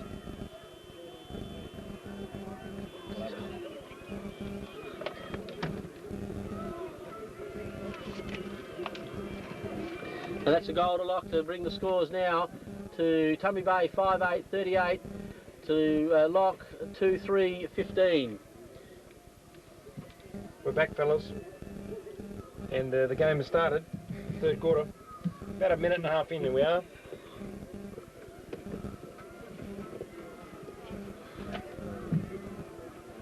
Umpire now to bounce the ball. Bounces the ball and the rucks We're go back, out at fellas. Code Here is for about a and minute and a half, Page. or And nearly 2 Cameron minutes into this rocks the ball third forward. That was Kennelly. Kennelly soccers the ball. Code goes in, gets his own ball, picks it up. Lock now looking fairly desperate, and the umpire decides he'll have a bounce. Umpire now receives the ball, gets a headbutt from from Rexy Whitaker, tosses up Code and Cameron. Cameron's really lifted in the ruck.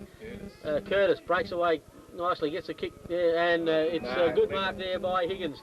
And Okay, back at the Cummins Oval. We've just started playing in the third quarter, and Tumby Bay have slammed on a quick goal to lead 5 goals 8-38 to Lock 2 goals 3-15. We're about 2, possibly 3 minutes into this third quarter, and it looks like Barnes picked up a free kick on the half-forward flank for Tumby Bay. He goes in towards Weckett. Weckett one hand up, the ball gets punched away by Bulldog. Bulldogs held but not in possession, but Curtis does the tackle on the Lock player. It comes out towards the boundary line, and looks like the boundary line is going to beat all players. No, it's not, so they've kept it in play. And Tumby Bay's picked it up in the way of... The ball goes in towards the full forward position where the Lock... No, it's Cross. Cross picks up, he dodges one, he dodges two. He's gone for a snap at goal. he's missed. Offline. Of course, there was a quick answering goal too while we were away there to Lock from Kieran Glover. Yep. For what I thought was a pretty lucky free kick. Certainly was. And, but he kicked the goal and bring Lock, and the score at the moment on the Lincoln Woolley scoreboard is Tumby Bay 5-9 lead Lock 2 goals 3. Now Lock bring the ball back into the outer side. Looking out here for Bulldog. Bulldog uses his body well, brings the ball to ground. The Lock players diving on top of the ball now. Get it out there. Hetzel picks up well, turns onto his left foot, looks into the middle, looked but kicked it badly, and it was Bratton that's taken the mark.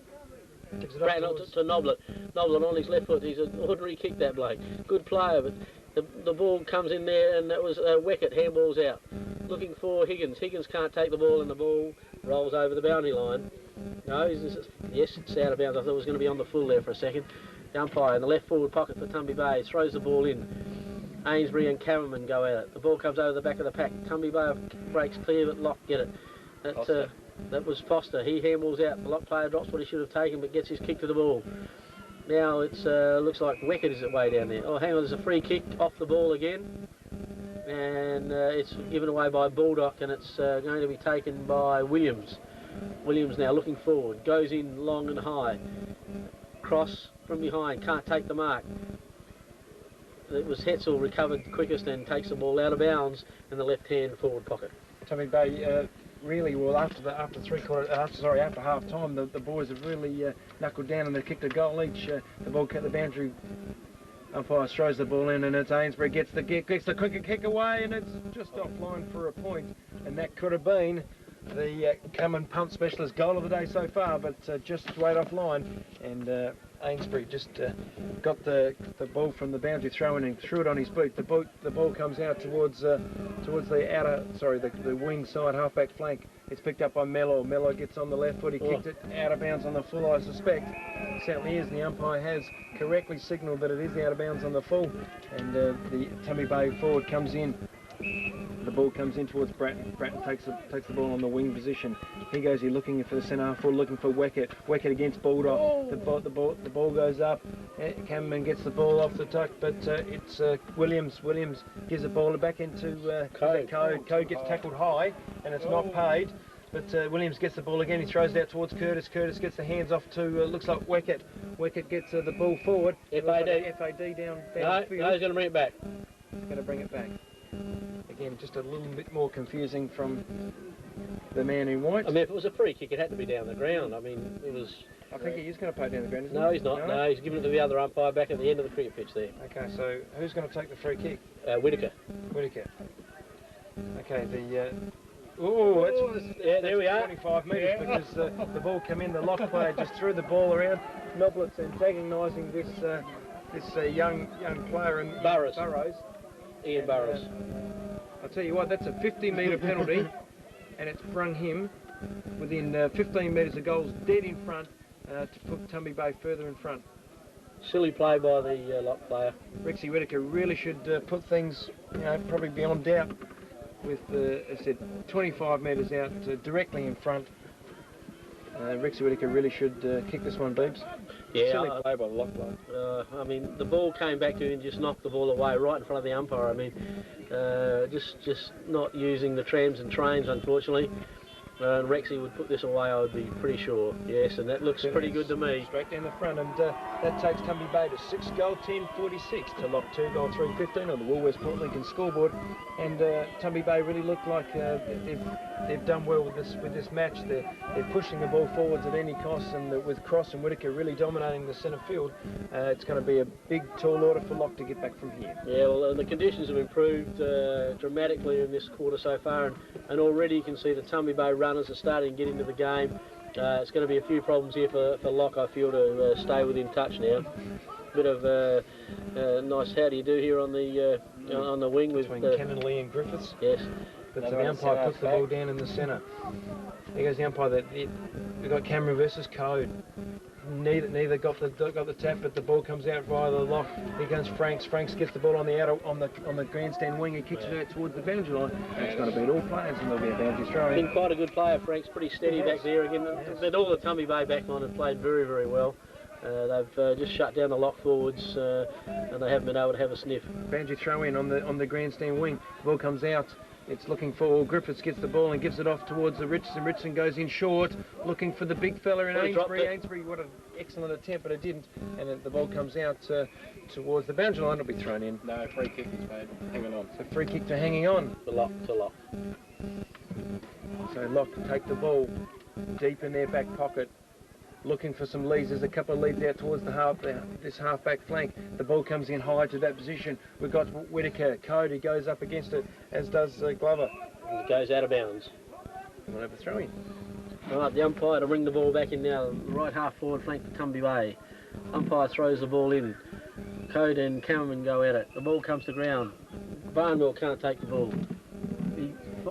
Curtis is in there and he's got it. No, I thought he caught one too high, but the umpire says, I'll have it. I'm trying to look round corners here, Scotty. This is getting harder and harder. Anyway, the umpire throws the ball, and that's good. Throws it just about out of bounds. With a bit of luck, the umpire, it's gone out of bounds, and they'll throw it back in where I can see. That'll be very handy. The next throw will be about centre forward. You want this one? And it is. Look at that one. Up go the ruckman, but the ball comes down towards Mello. We got who was that? Williams there comes out of the pack. Griffiths on the left foot, getting up. Higgins in the spot. Oh, he had a chance there. Higgins took his eye off the ball. Ball up, picks it up onto the left foot. Tumby by Murphy leading into the race with the ball. Picks it up cleanly. Good tackle from Hallion. Hallion and Rule takes the ball. Hallion got back up again. Well played, lad. Gets the ball forward and Burrows. Clear. He's got Skinner. He's got Skinner clear as anything, and he can't get him the ball. Oh, his handball's now. Oh, to Glover. Is it Glover? Yes. Glover on the right foot, but ordinary shot for goal. And it's 1 point only. Really, and not out of bounds on the full. Out on the full. Lock really should have made something better of that. Yes, they certainly had the numbers. They had Tumby well outnumbered. And the ball comes back in now by Jackson. I think kicks it in long. That would have to be the hardest I am. Play on. The ball goes in. Oh, that's unbelievable. The umpires have got me buggered. That was definitely a mark here too. Green picks it up. Can't get rid of it. Whitaker now gets the ball out. Williams lets it between his feet. The lock player in green again. And we're playing a free kick back here. Oh, these umpires have got me totally confused. We're going well over the blokes in white. We can't do a trick. But Williams will take the kick. Williams now looks a short one out wide for Barnwell, and he takes the mark. Take his time now, steadies things down for Tumby, looking short again, looking for Bratton. Bratton takes the mark, goes onto his left foot, plays on, under pressure from the lock player, gets it kicked long. Code tries to take the mark, can't take it, knocks the ball back under himself. Higgins comes in to help, and there's Stacks on the middle, and the umpire says, I'll have it, boys. On the far forward flank for the Tumby Bay Football Club, who are leading this grand final 6-10, 46-2, 3-15 on the Lincoln Woolies scoreboard. The umpire throws the ball up now. Again, Tumby takes the knock through Ainsbury. Yes, Ainsbury's got the kick now. A free kick for over the shoulder. He'll go long into the forward line, looking for, and that was a great kick and a very, very good mark. Was that Curtis, was it? Excellent lead. Yeah. Curtis now deep in the pocket though. Looks to swing it into the middle. Goes long, puts it right up into the square. And that they go, Richardson can't take the mark. Ball comes to the ground. Lock player there in Hetzel. Takes the ball nicely. Onto his left foot very well to Skinner. He's a good player, that Hetzel. I like the way he moves. Skinner goes out wide, looking into down. Kick looks like Rule. Rule might have taken the mark. No, it's play on. And the play there coming along the centre wing there. Gets back into the centre. Barnwell attacks it hard. Franks goes. Socket off the ground by the lock player there. Mello picks the ball up. Gets it out. Again to Hetzel. Hetzel picks it up. Turns onto his left foot. And this time the ball's out of bounds. And the umpire will throw it in on centre wing. Maybe you'll have to call it because I can't see it. Yeah, well, I'm not much better than you anyway. The boundary umpire throws it back into the centre of the ground. Thanks, mate. Anyway, Ainsbury gets the knock. Tumby Bay player there in Williams misses it. Higgins goes in hard. Oh, beautifully picked up by Williams. Ball socket off the ground and it'll go out of bounds. No, it's a free kick. Hanging on. Free kick to Richardson for hanging on. But I'll tell you what, the umpire's just a little bit... well, I think they're trying to pick up these behind the play things that, so that they keep control of the game. I suppose that's not a bad idea. Richardson takes the ball from the half-forward flank. Umpire's asked him to come across a little bit. He goes out that way. He goes out towards the big fella in Ainsbury. Ainsbury dives on the footy, tries to get a tap out. He gets a tap out towards Franks. Franks dodges one. He tries to get the ball up towards Weckett. Weckett goes up high, but the ball is punched away by Bulldog. Bulldog spins out of attack. He tries to pass this. Ainsbury's in trouble at centre half forward from that bump. But the ball comes out towards the outer side, the half-forward flank for Tumby Bay, and Curtis is in possession. Oh, good tackle. And it's holding the ball, and the lock player in looks like Foster. Foster will take the kick on the the half-back flank for lock. Great bump there from Hetzel. I mean, he's about a quarter of the size of Ainsbury, and it was a terrific bump, fair bump that he handed out to Ainsbury then. Foster gets the ball. The cameraman gets the kick away towards the outer wing, and Noble's in pursuit, as is Jackson, I think it is. Glover. And Glover. All three of them. Okay, the ball goes out of bounds. And none of them win, and the ball goes out of bounds. So the bouncy throw in. The umpire's going to throw it in on the half-forward flank for lock. The ball's thrown in now. Cameraman again with Ainsbury. He's recovered from that knock. It was just a bit winded, and the ball goes under a pack of players again. And the umpire says, "We'll do the same, boys. We'll toss her up in the air." Umpire now throws the ball up. Cameraman and Ainsbury go up. Nobody really wins a tap. Coming up, Noblet runs hard at the ball, and the player that's anywhere near it. It's a scrappy little affair at the moment, and the ball's just going in and outside of packs, and the lock player put his hand up and said, "That's holding the ball up," but he says, "I don't agree with you." the conditions are a lot better now, Beebs. The rain Yes, stopped. rain looks like she's gone away. The And sun shines out and there's no water on the ground. yeah, well, I said that to you earlier, but you didn't believe me. Anyway, the umpire throws the ball up, Noblet gets the ball. Williams can't take it. Whitaker takes it. He loses possession again. Oh, he's got hold of the ball. Oh. Hallion will take the free kick. Comes around left foot. He'll be looking for Rule, I'm sure. Drop short of that play, and yes, the umpire's paid it. And that's Miller. Oh, that Griffiths, he's a bit of a foreign coming. Yes, I've known Griff over many years and he hasn't changed. He likes to get involved in the game, and that's what it's all about. Miller now about 35, 40. Oh, he's going for the short pass. Hallion. And well done. Hallion's probably just about up in there. His second quarter was excellent, just about up there and their best player now. And as Miller makes another lead, the Tumby Bay player covers that with Griffiths on the mark. Hallion 35 out, virtually directly in front. Very important kick. This can keep Lock in the game. Always run close to the man on the mark, but the kick's very nice. Lovely kick from Ricky Hallion, and he puts another goal on the board for the Lock Football Club. They trail Tumby Bay 6-10, 46 to Lock 3-3, 26 on the Wooloo scoreboard, and that gives them a bit of a sniff. At least they're in the game. So it does. It brings it back to a 3-7 deficit, and they did that passage of play was excellent by Lock. As Stratford comes onto the ground for Tumby Bay, I'm not sure who went off. My man in the back here didn't tell me there. Come on, Bluey, you're supposed to be letting us know what's going on there, mate. Umpire puts the ball down. We've got Cameron versus Ainsbury. Cameron gets the ball away. The Lock bloke didn't get possession of the footing. He was tackled, and he'll get a kick right in the centre of the ground.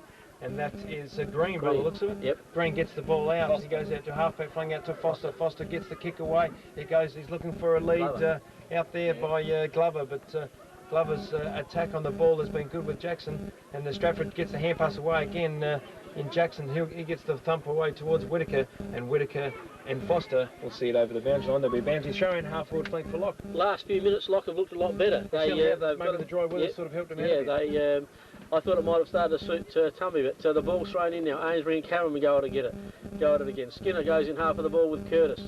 With the Tumby Bay player and Cross picks up the ball, gets rid of it. And these umpiring decisions are confusing me, but anyway, he's given Joe Cross the free kick, has he? No, he's gone the other way. Should have been holding the ball. So this will be Glover. Glover will take the free kick probably 30 to 35 metres out on a 45-degree angle. Signal. And the signal from the umpire was a little bit wayward, but Glover to take the kick and get another important kick for Lock. They kick this and they're back in this match. Glover, a very important kick. He's running in towards the man of the mark. He kicks it. It's a nice looking kick off the boot. It's straight through the centre. It's a goal. And we've got a game now. We certainly have. That takes Lock to 4-goal threes. Tumby Bay 6-10 on the Woolworths Portland. And at half time, by the way, I saw Joe Darlitz, and he heard the comments you had to say about him. How can I hear that? And mate, he's got friends everywhere. And Joe has told me that he wants to see you after the game, and that I'll buy him a beer. And that he's definitely going to more than one. I can tell you. I've had a drink with Joe, and he likes more than one. Okay, the ball goes down. We've got Cameron versus Ainsbury by the looks of it. It's been a good move, Cameron into the ruck. He's really given a lift in that area. He certainly has. And he's been competing with Ainsbury very well. He gets the tap one. This goes straight to Ainsbury. Ainsbury gets the ball out towards centre forward. Richardson flies. The punch comes from behind. There's a bit of a scrimmage there, but the ball comes out towards Webb. Webb gets it out towards Stratford. Stratford taps it on towards Curtis. Curtis gets the ball, hands it off to Cross. That's a nice hands. He gets his hand pass away. Was that? I reckon this man's a protected species. That was definitely around his waist. But he goes out towards the short pass looking for Weckett. It's Cade intercept. Got in, he intercepts. He goes in there. The ball guns on the ground. There's a kick off the ground by Cameron. He's playing a good quarter. This bloke. He goes out towards Kennelly. Kennelly comes in towards Skinner. Skinner gets a push now back by Murphy. Not paid. Murphy comes out with the ball, picks the ball off the ground. He gets his kick away. Oh, he got one in that region. Griffithson gets it out, but Richardson gets the ball out towards, but Lock pick up and they mop up and they kick along the boundary line. I think that might be out in the full. By the sounds of the bar, the blokes at the bar reckon that might be out on the full. We can't see from that, but the Tumby Bay will take a kick in. They'll have to kick. Cameron's made good spot, and he's sitting in between centre forward and full forward in that spot. The lead comes from Code by the looks of it. The ball goes up. It was a nice attempt, but it was spoiled from behind. Richardson gets in there, but the ball's taken by, well, it's given out to towards Higgins. Higgins, he tackled very high, and that was an excellent decision by the umpire then, because he did slip over and was tackled high, and Higgins will take the ball. It'll be 20 metres out straight in front, and maybe this might be the settler for Tumby Bay. Tumby need us to settle it. You can see Locke, they've lifted a gear out there. They as Darren Rule comes back shaking his head, he can't believe what's going on out there at the moment. And I mean, the umpires are doing the best they can, of course, but they're certainly confusing a few of the players with some of the decisions that they're making. But this is a very important kick for Tumby now. He needs to put this to give him that bit of a steadying influence, and they'll maintain their lead. Anyway, he comes in, he's about 25 yards. Oh, it looks like Beard coming off, is it? Yep. Beard comes off. The kick goes in, that's straight through the centre. Lovely That's kick. a beautiful kick by Higgins, and that'll take Tumby Bay 7 goals 10, 52 to Lock, 4 goals 3, 27 on the Woolworths Port Lincoln scoreboard, as the Dutch kick comes on for Beard, Beard from Lock, but it was a good passage of play. There was a lucky free kick and then a nice pass into Higgins.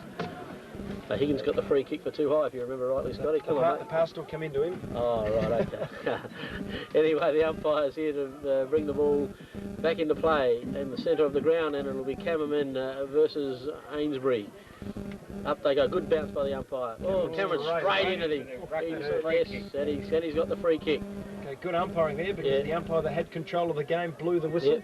Cameraman had no eyes for the ball whatsoever. Ainsbury now goes to centre half forward, looking for Weckett. Weckett's in front. The ball comes over the back. Curtis can't take it. Weckett takes it. One. Yeah, yes, high one, yes, yeah. The umpire played the second high kick. That was a good umpiring there. Now Weckett will go into the forward line looking for Code. Code leaves, but Ainsbury's coming off for a spell. I look here. Just have a check who comes back on. The ball goes into centre half forward. Code got the hand up.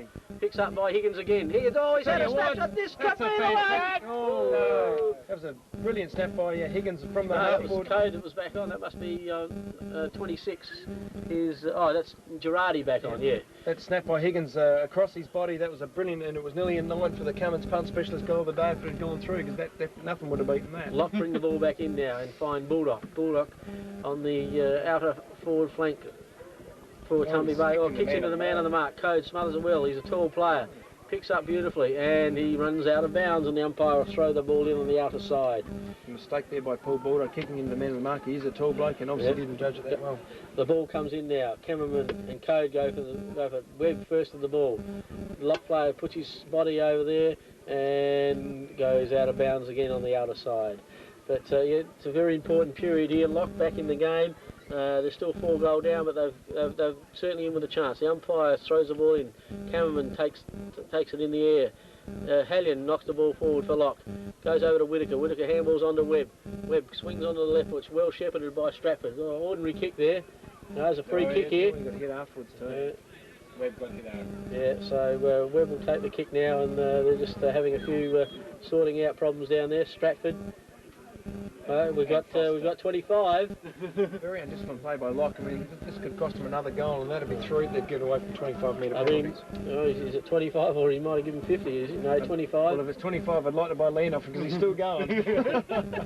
But he's probably 15 to 20 metres out on a 45 degree. There's still some remonstrating going on. But I don't know why. Stratford talking to the umpire. Here they got the free kick. I don't know why Stratford's carrying on. I mean, they've got the 25 metre, so they're silly to be going on with it from here. Anyway, Webb from 15. Missed No? Missed it. It's a bad kick. That'll take Tumby Bay to 7 goal 12.54 to Lock 4 goal 3.27 on the Woolworths Port Lincoln scoreboard. There's so much happening off the ball here at the moment. The umpires are finally hard to keep up with. Anyway, Lock bring the ball into the wing there for Cameron, and it's a nice mark. He handballs on. Hallion on the left foot. Brings it around the boundary line. Looks like they're Tumby Bay playing Girardi. Gets the ball out. Oh, Higgins goes in hard. And the ball comes out. Lock now. Hallion leading in the race to the ball. I think it'll stay in. Yes, it will. Hallion comes in. Well taken off the ball. Actually, the boundary umpire was called out on the full. That's a bit hard anyway, but that's the way the umpire's seen it. And Loudon will take the kick. Loudon looks into the centre of the ground. Murphy, all clear. Yeah, plenty of space there for Loudon to pass to Murphy. Murphy now, not sure where to go. Ooh, and he kicks the ball out on the half-forward flank. Tumby Baypar whacking in front again. He's been there all day, he just hasn't been able to hang on to them. Lock through Miller. Miller can't take it cleanly. Curtis can, runs away with the ball, well played. Looking up, oh, unfortunately the pass wasn't up to but the lock player drops the mark. But then he's tackled without the ball, and Thompson will take the free kick right in the back, full back line for Lock. He'll bring the ball in now. Looking out to the outer side. Looks out there for Kay. Kay up, oh, it takes a good mark. That's as the siren sounds for 3/4 time. And that's the 3/4 time score here at the Cummins Oval is Tumby Bay 7-12, 54, lead Lock 4-3, 27 on the Woolies scoreboard. Certainly was a good even football with Lock and Tumby Bay both going into attack, and we've got some special comments here by Michael Blewett of the Port Lincoln footy panel. Michael, what do you think of the umpiring so far? Yeah, a little bit confusing, mainly because I think the umpires are standing too close to play. Well, it seems that at times they've got controls. I mean, let's not have a go. I mean, they're doing their best. It is a hard game. It is wet and scrambling. Yeah, it is grand final day. That's right, and there's a lot of pressure on them as well. That's right. I think that's just a little bit too close to play. It's why they can't see a lot of the frees in the packs. If they moved away to about 20-25 metres away instead of being about 5 or 10, it would greatly help them. Sure. And Tumby Bay, I mean, they've got a 23 point lead at the moment. You'd expect that they're going to get up from here? Oh yes. I think Lock is starting to go. A lot of high tackles they're giving away, aren't they? They certainly are. Yeah. It just seems that Lock, when they have got control of the footy, though, they are using it, and a bit better than what they were probably about 10 minutes ago. Yeah, once the rain stopped, they're trying to open the game up. But the back line there from Tumby Bay are holding up well. They certainly are. The Tumby Bay in the cross and the Whitakers and the Curtises are really getting back into the game. And class starting to show out there. They certainly are. Well, Tumby Bay went into this game as firm favourites, and at 3/4 time, Tumby Bay leads 7-goal 12-54 to Lock, 4-goal 3-27 on the Woolwest Port Lincoln scoreboard. It seems like the game is really in Tumby's holding, and Lock would have to do something special to get it back from here. Yes, you're right. But they could still do it. But they want to go right from first bounce here. If they get the first 2 goals, they'll be back in the ball game. Well, they certainly will. They get a couple of goals, and it's only 2 goals the difference. Anything can happen in the grand final. But again, as we commented before, there's a lot of people around these huddles, and Tumby Bay have got a lot of people around there, and so have Lock. So it's excellent to see that the country people are getting right behind their teams. Yeah, that's right. But that's at 3/4 time here. Tumby Bay are leading 7-goal 12-54 to Lock, 4-goal 3-27. Some of the better plays for Lock. I thought Hallion probably played a very good quarter. Yes, again, another consistent performer, Hallion. And Rule really, he died out of a game then, but Hetzel's played quite a good game. Yes. And Mellor. And Mellor, yes, quite a few. And Foster actually had quite a few touches that quarter. Paul Baldock again steady at centre-half back. Yep. For Tumby, for the first time in a couple of years, they've missed out in the finals. Yeah, and did he win it last year? I don't know if he did win it last year. Someone thought I heard someone in the crowd say he won it last year. Well, you may know him. He's definitely a class footballer, and everyone knows that. And just as I think Lock are just about to break away and come back into this final quarter, just going through our incentives here, we've got the Cummins Pump Specialist goal of the day. Yeah, we got the goal of the day was still Curtis in the second quarter. Yep. They're running beautiful running goal. Certainly was, and the mark of the day so far, it's really a toss-up between Darren Rule and Gahardis. Yeah, probably Rule's probably just the traction. He was under a lot of pressure then. Yeah. So at this stage, we're looking at the goal of the day, the Cummins Pump Specialist goal of the day, going to Curtis of Tumby Bay at this stage, and the Haasmers Iama goal of the day, mark of the day, at this stage probably to Darren Rule. Yeah. The player of the day brought to you by Cummins Hardware, I think it is. We're looking at a couple of players that we mentioned before. Cameron coming into the game then, as did Foster, and Hallion has played a good game, so did Rule. For Tumby Bay, you've got Weckett. I thought Weckett's played a good game. Yeah, you mentioned him a few times here. He certainly has, and we've got Rixie Whitaker and also... Continue to do what they've done, but put the brain in the gear and make sure that you do the right things. Peter Baird, unfortunately, he's too soft to coach. The crowd was out there, mate. I couldn't get close enough to hear him. So here we go for the bounce in the last quarter. Here in the grand final at Cummins. Cameron takes the knock. Barnwell steals it off his tap. kicks forward to centre half forward. Wicket in front. Bulldog can't take the mark.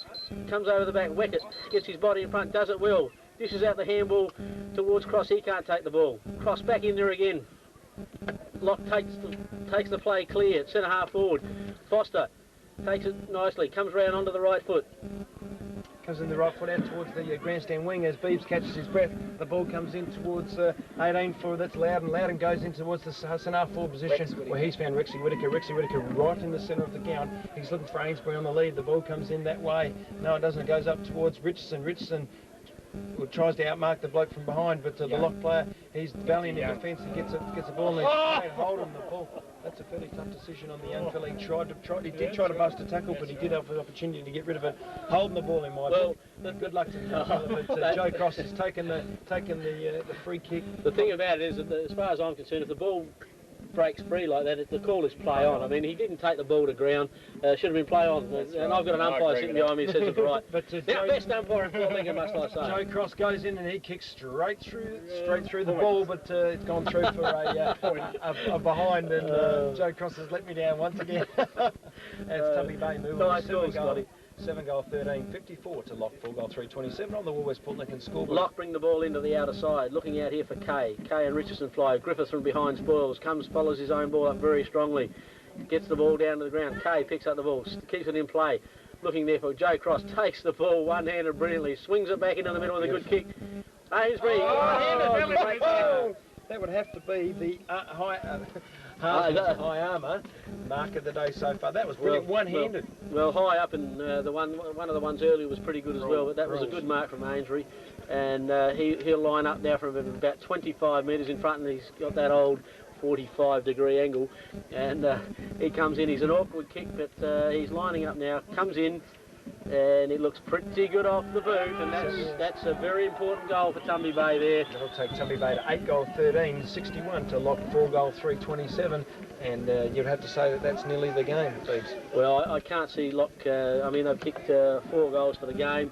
They've got to kick 5 to even get close, so you can't see that happening at this stage of the game. You know, you always look at these scoreboard things, and I think they do tell a story pretty often. Bearing in mind, it is only the 3-minute or 2.5-minute mark of the last quarter, but to kick 4 goals in the last quarter of a grand final is a huge effort. As the umpire prepares to put the ball down, and doing so now, and the umpires go, the ruckman go to come and then Code comes into it, but it comes out towards Webb. Webb gets the quick kick away. There's a couple of players down, the ball comes out towards the boundary line, a couple of players in pursuit of it, the ball stays inside, goes in towards Foster, he's tackled by Webb.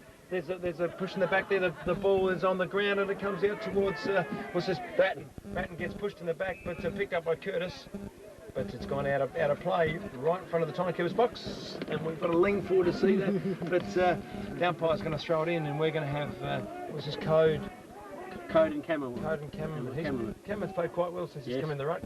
He gets that tap away and it comes out towards Webb. Webb's going to attack the footy. Webb's with Foster. The ball stays in there. Oh, geez, there was a full drive on there. But Mellor's picked up the ball and he goes out towards the wing position. It's smothered off the boot. It comes inside, back into Mellor. Mellor goes to the centre forward position for Hallian. Hallian takes the mark at centre forward. He goes out towards the lock player out there. He's pushed in the back and it is paid too high. And that player is 62, is it? Young. No, I don't think so. No, 60-something. Could be Peter Durden back on the ground. Could be Peter Durden. Peter Durden going to take the ball. He goes in for a short pass looking for and finding Kieran Glover. No, it's not. Hetzel. It is too. Very hard to see with this. Yeah, that's Peter Durden back on the ground, I think. And the pass goes out towards Green, so Locker chipping the ball around the forward lines and trying to get a bit of position, but unfortunately this was it Green is on a very acute angle, probably 35 metres out. The kick goes up. It's a low projectile kick and it's tapped through. No, he's giving it a goal. It's a goal right on the line. And the Tumby Bay boys remonstrating to the goal umpire, but it's definitely a goal to M Green of Lock, and that takes Lock to 5 goals 3, 33. Trailing Tumby Bay 8 goal 13. Good decision from the goal umpire. From where I saw it, the player, he was actually through the goals when he took that through. So I don't think there was any. I think the player thought it was going to be a higher kick, and then all of a sudden it kept low, and nobody was there to take it. Anyway, the ball's back in the centre now with Lock. They refuse to lay down. And they've got Glover in the Kieran Glover in the centre now by the look of it there, across in the centre of the ground. And the ball goes up. Cameraman against Code. Code wins a tap. On to Bratton. Bratton knocks it forward. Joe Cross takes it but loses it. Little Tumby Bay player there and Whitaker comes through strongly. Glover handballs the ball. Franks takes it. Oh, and he's tackled. Oh, no, in the back. He's called in the back, which is the right decision. I thought he scragged him pretty badly then. Franks takes the ball. Looks short, no, decides he's going to go long now. Taking his time, settling things down for the Tumby Bay club. They've got a lead, and I'm sure they want to hang on to it. The ball comes out to the half-forward flank there, but straight, it's an ordinary kick, and Foster takes the mark for the lock team. He goes out wide looking for Miller, is it? Miller up. Dutchie drops what he should have taken.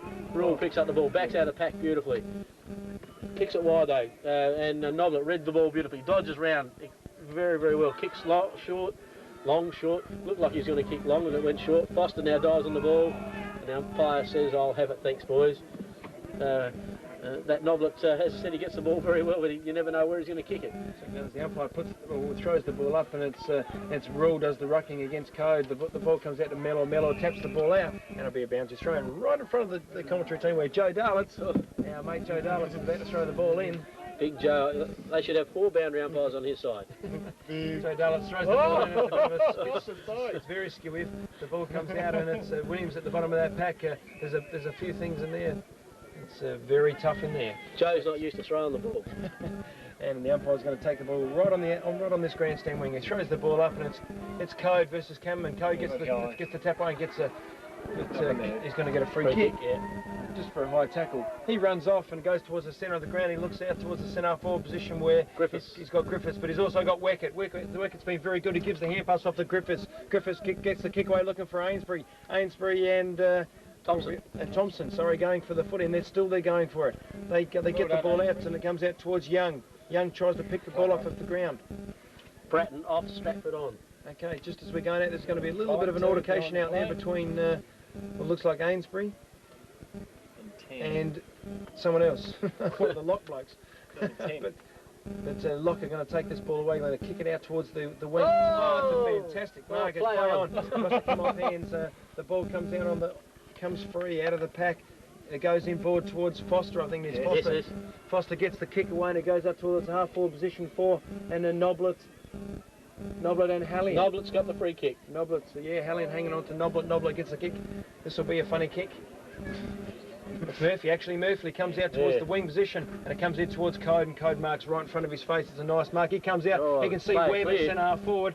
Webb's 15 metres clear, but then he buffed it up, and we're coming out towards Barnwell, and but it's going to be both those players over, and it's going to be a bounce thrown. Barnwell against Dutchke. Okay, the umpire to throw the ball. Oh, it's umpire Darlitz too. Look at him. And a big smile from Joe Darlitz there. Gets the rod from the crowd. Oh, he does a good job this time. Perfect. Yeah, and the crowd give him a cheer. Stratford takes the ball. Gives it on. That's Cameron, and the ball bounces just inside. And Joe's not quick enough to get up to throw that one in. Get a bit of a stir, Joe, from the boys out here. And the boundary umpire now, Butch Phillips, throws the ball in. In front there was Code. Code knocks it away from his own teammate there in young Curtis. The ball must still be in play. No, it's out of bounds now, being hidden by the TV cameras there, which we can't really see. Ball's thrown in, goes at the back. Webb takes the ball, gets onto his left foot, hooks it around, but it's all Lock here. Clear as it, and Mello plays on quickly, looking for a short pass there. And it's a Lock player, must have taken the mark, but I cannot see. The ball comes now, still going round. Rule takes the mark right down in the pocket. Rule now, hang on, the umpire's held up play. Both of them are going over there. We can't actually see what's happening, but it's either a free kick or a to Lock. It's a free kick to Lock. Lock with the free kick. Now brings the ball. He'll bring the ball back into the centre of the ground. Hopefully. And he does. He's a good lad. He brings it right back into the centre area. Oh, Lock player pushed the Tumby Bay player Jackson out. You can see that as clear as a bell from here, and Jackson will take the free kick to relieve for Tumby Bay. The ball goes back to Jackson now. He's going straight down the middle, brings it out where Noblet and Rule, and there's a fight on over the other side. The ball comes down to the ground, And there's a stacks on the middle. You watched the footy. Yeah. Miller picks it up well. Goes short. I think he's gone too far though, has he? No, good mark there by Lockplay. Brings it in quickly into the goal square. But, oh, Noblet goes up. Or was it Murphy? And it's rushed through for a behind.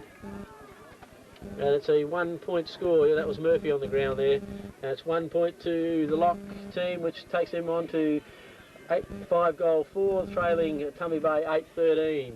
Now it looks like Jackson to bring the ball back. Another fight on. 10-1. And the ball comes in, and it looks like Whitaker takes the mark. Peter Griffiths on the other side, he's not very happy about the proceedings either. The ball comes in short now. Noblet takes the mark. Tumby Bay just chipping the ball away now. They're just playing with him now. Yes, they just decided handballs back to Whitaker.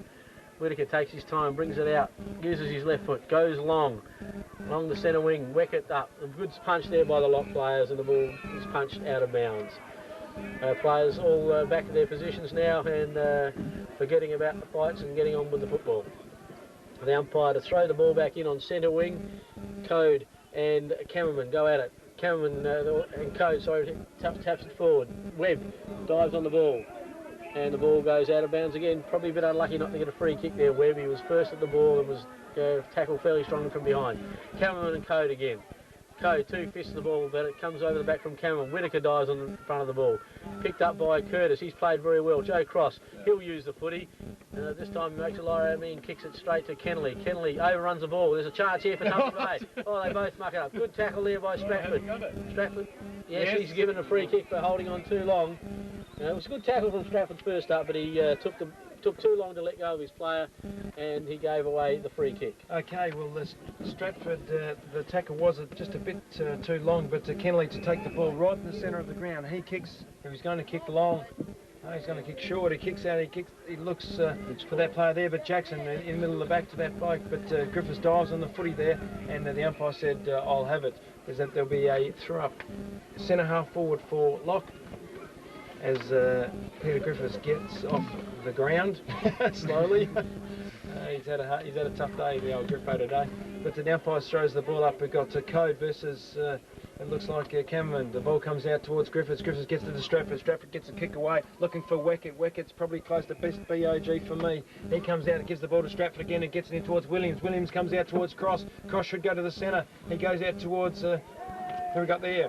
We got Barnwell. Barnwell takes the mark, centre half forward position for Tumby Bay. He dodges one way, dodges another way, gets the kick in really to no one, but the ball beats all players and it comes out towards Foster. Foster picks the ball off of the ground. He's got nowhere to go. He punches the ball back into the centre. Glover. The Glover of Lock gets out towards Mellor. Mellor on the half-back flank for Lock, gets the ball on towards the boundary thrown. Darren Rule sees it over the boundary line. Right in front of the timekeeper's box, Tumby Bay 8-3, 61 to Lock 5-3, 27. So it's 8-13, 61 to Lock 5-3 on the Woolwest Port Lincoln scoreboard. As the ruckmen go in, it's Curtis on the bottom of the pack, as is Rule. The boys go in and they're tackled, but the umpire said that he will hold up proceedings and have a bounce right in front of the commentary position, where Tumby Bay really look like they've got this game under control. The boys go up, Cameron versus Code. Rule gets the footy, in comes Curtis. Curtis gets a high tackle by Rule, not paid. The ball's gone out of bounds and it's thrown right in front of the umpire, Joe Darlitz. Throws the ball in. Great throw by Joe. The boys of Code and Cameron. Code gets the tap down to Lock. The Lock player, number 22, is Mr. Brown, and he threw his hand away and they've reversed the free kick, and Stratford will take the kick right in front of the commentary position there. He's going to go long. He's looking for Weckett. The ball goes up. Weckett versus Bulldog. The pack forms. There's a crunch, and Weckett and the other gentleman in Higgins are not in very good shape at all, but the ball comes out towards Darren Rule. Darren Rule tries to attempt the mark, but the ball goes out of bounds. A lot of tired footballers out there. Higgins is down, doesn't look too good. Definitely. Darlitz throws the ball in now, right in front of the commentary position. Another good throw from Joe. In front was Code, but Cameron got the tap at the Hetzel, fighting for the ball. And the Tumby Bay player as well, and there's stacks on the middle, and the umpire decides, I'll have it, fellas. Higgins still trying to get up off the ground there, yes, he's not too good. That was actually, he was the one that came over the back too. But anyway, the umpire throws Code and Cameron go at it again. Code's just jumping and all over the top of him. Gets the ball towards Foster. Foster breaks the tackle well, gets onto the left foot, kicks it up into the centre of the ground. Murphy drops what he should have probably taken. The Tumby Bay player comes out, that kicks the short one, and Brown goes short again and finds Rule. Noblet takes the mark. Rule now looking forward. They've got to go a bit more direct lock. They're going out very, very wide. Looking out here now for Skinner, was it? Skinner couldn't take the mark. The ball's on the ground. Oh, he's yes, holding the ball. Yes, he didn't get it out. He was pushed pretty well on the ground, but I mean, he really needed to get it out for to keep the ball moving for lock. Now it's Tumby Bay kicked the ball looking up here for Noblet, but Rule can't take the mark. Oh yes, he's paid the mark. Rule now back on the centre wing here. He must centre it. They've got to go going far too wide, lock, to get it in there. The ball goes up. Players come up. The Hallion at the back of the pack takes the ball, falls over. The Tumby Bay player dives in front of him, and the ball goes out of bounds in the right-hand forward pocket for lock. If they've got any chance, they must kick a couple of quick goals in the next few minutes to have any chance in this game. We're about 15 minutes into the quarter. The ball, the ruckman knock it down again. Whitaker in playing the ball in front of him, and he says, thanks very much, I'll just roll that out of bounds and waste a few more precious minutes as it ticks down for the grand final of 95. The ball's thrown in again. Code and Cameron go at it. Cameron knocks it forward. Hetzel picks it up brilliantly. Couldn't get the ball onto his boot. Whitaker backs up behind him. And there's a free kick here. Yes, he's decided, the umpire has decided that Hetzel should get a free kick. He's about 20 metres out on a fairly acute angle. But we've seen them kick from here earlier in the day, so this could be a candidate for the goal of the day.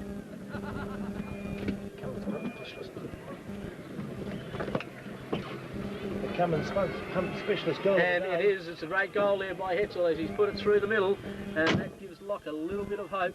I mean, it's not much chance that they will win the game, but it's certainly they're fighting the game out and giving their supporters that little ray of hope. So that was Hetzel's first goal, and we'll find out here that that definitely be a for the Cummins pump specialist goal of the day. That was a fairly acute angle, but he popped it through beautifully. Certainly was. The umpire puts the ball down as Cameron and Code go at it. The ball stays on the bottom of the pack. Stratford down there as well, and Barnwell as well gets up off the bottom of the pack with Brown. The umpire right in the centre of the ground takes control of this game. He throws the ball up. Cameron, Code goes at it. Cameron straight at Code. Really should have been a free kick. The umpire will have it again. Very scrappy football. A lot of tired players out there. Tumby Bay know they've got this space. Oh yes, but you know, Lock can't give it away, and Cameron, he's decided I'm just going to run straight at the body. He does it again. The ball comes down to the ground. Whitaker takes it well, breaks the tackle, kicks forward, but Dutchke in front will take the mark. And now Dutchke on the half-back flank, looking out wide again, looking out here for Rule and Noblet, fighting for position. Tumby Bay player comes in, loses his footing, but then gets it onto his boot. That was the player in Laurie. Oh, nearly a good mark by Whitaker. Oh, he's called the push. Had a very lucky free kick.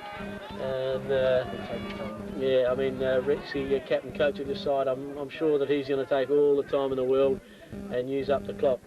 But there's still a chance. I mean, there's probably 8 or 9 minutes to go. Rexy going short now. Oh, yes, well done by the Brown. And Beard couldn't keep control, but it was well done by Brown. He spoilt the ball very well from Joe Cross. The umpire, Darlitz, will throw the ball in right at centre wing in front of the commentary position. Throws the ball in. Cameron makes front position on Code. Knocks down. Barnwell takes it. Webb gets the ball, gets onto his left foot. Oh, Curtis nearly took a great mark. Dusky playing the ball in front of him. Knocks it away well. That was Weckett there trying to shepherd the player. Bulldog picks the ball up and he gives it to Glover. Glover goes in strongly. Players going in half of the ball. Bulldog picks up on his left foot. Good kick there, but all Tumby Bay. Code, didn't take it too well at all. Oh, that's too high. And that'll be the Michael Miller to take that free kick for a tackle too high. Now look to play on. Oh, he's got himself in a bit of trouble here. You're gone, lad. Handball into Bratton. Bratton kicks the ball forward. Shouldn't have played on there. The ball comes to the ground there. Bulldog again gets on. He's done quite well. On, and Glover takes the mark. Oh no, play on calls now. Must have been touched off the boot. Oh, Cross taken out of it. Oh, hang on. Here's a free kick to Joe Cross. Must have been shepherding or something. I couldn't really pick it up, but Cross is going to take it. I think he's got him for going in with his boots. The player just didn't go for the ball, and he's decided to give Joe another free kick. Joe Cross, I think, showing his experience here, he'll put this If not for a score, he'll put it right in the square. He'll kick this. Joe Cross lines up now, comes in. He's put it right up there, but it's faded away. That's 1 point only. That takes Tumby Bay to 8 goal 15-63 to lock 6 goal 4-40 on the Woolworths Port Lincoln scoreboard. A couple of people that you know in line for the goal of the day, but that one over there, Beast, was definitely it. Yeah, from a set shot too, he did it very, very well. That ball slews off the side of the boot there from the lock player and goes out of bounds and be a throw in our really dark pocket because we can't see a thing. Anyway, the umpire will throw the ball in now. Cameron Amesby going at the footy now. Cameron's done a great job since going to the ruck, but Amesby gets the ball down. It goes out towards it. There's a couple of hard body there, but Curtis picks the ball up. He's tackled once, tackled twice, holds the ball. I was called a throw. Unlucky. But it looks like Mello's going to take the ball. He's going to kick out towards the wing, and where Rule is, who goes for the punch. The ball comes out towards Mello. Miller and Curtis go at it, and it goes out of bounds, and the umpire says throw it in, son. But it's been an excellent contest here today. Two teams. The ball comes down and Brown gets the ball, comes in. It's really scrappy footy here. The footy's on the ground and through the real tired bodies just diving over the top. These guys are very, very tired and they're just throwing themselves at them now. Tumby Bay know they've just got to battle and hold on for the next 5-6 minutes, and their first ever premiership in the Great Flinders League will be theirs. 21-minute mark of the last quarter as Ainsbury and Canterman go at it. The ball comes to ground. Joe Cross picks up the ball, goes inside, looking for Webb. Webb goes long with the one who goes up towards the forward lines, and it's Weckett. And also there's another player there. Oh, high tackle there, and Weckett not paid, and he's not going to move for a while. Williams comes off and Richardson goes on. But Weckett gets up very slowly from that contest. The umpire's about to throw it in. Throw it up as Cameron and Co go at it. The ball comes free. They're looking for Stratford. Stratford tries to get a Cameron, kicks it off the ground. Going for a free kick here to Stratford. There's a fight on in the forward pocket too for Tumby Bay, but there's not much in it. Stratford's got a free kick now. 35 out. A reasonably acute angle. This will be a pretty good kick if he can take this. We haven't seen too many goals scored from this side of the ground all day. Rules had 2 kicks and we're in kick 2 out in the full. Just repeating those scores, Tumby Bay 8-15-63 to lock 6 goal 4-40 in the West Port Lincoln scoreboard. Well, he's given it a ride, but he's faded across to the right and 1 point only till they go on to 8 goals 16, is it? Yep. 8 goal 16 to 6 goal 4. And again, Tumby Bay had a lot of scoring shots, Scotty. I mean, they should have sealed the game up. Thompson brings the ball in down the centre of the ground. Oh, good mark there by Ainsbury. He's just about got the best player for mine. He's done a great job. Kicks in short here, looking, kick, and finds, is it Girardi? I think so. Yes, he's taken the gloves off. Yep. There's no rain out there now. No water on the ground, Beeves. Yeah. But this has really put the nail in the coffin for the 1995 Grand Final. As Cameron comes off the ground, he should get an applause because he's done an excellent job for Lock. Cameron comes off the ground, and who's going to replace him? It looks like a K, is it? No, Page. Page is replacing him. Page injured before, but Gahadi comes in. He goes... she slewed it off. Certainly has, and that's another point which takes Tumby Bay to 8 goals 17-65 to lock 6 goal 4-40 on the Woolworths Port Lincoln scoreboard. Well, at the 23.5 minute mark of this final quarter in the 1995 Great Flinders Grand Final, you'd have to say that Tumby Bay have got it. Oh yes, I think at the stage of the game they've just holding Lock there. Lock needed to kick 2 or 3 quick ones and they're not going to do that. So Thompson brings the ball in, looking out there now for, good mark. Oh, Weckett couldn't quite hold. He's done that most of the day. Dives on the ball again. They're picked up by Stratford lining up, and another point. Tumby Bay peppering the goals now, just putting the final seal on this game, and they're stamping their authority now, taking the ball away at will, and their players just getting clear, and unfortunately for them they're just missing the goals. But the ball comes in. Oh, Young drops what he should have taken. Bratton attacks him as hard as he can. Barnwell tackles him as well. He's been a good player too, Barnwell and Bratton. Both players have been hard at the ball all day. And they hold up the play and did it very well in keeping the ball in the area for the Tumby Bay. 24.5 minute mark of this final quarter as Barnwell gets off the ground. But the boys go to Ainsbury and Page. Go up at it. The ball comes down to Webb. Webb gets one. dodges another one, comes in towards, well, it was a hard tackle there, nice bump. And another one. Ball's on the ground there. It's a scrappy footy here. As I said, to tight footy was that it comes out to lock, clear the ball away, looking for and finding.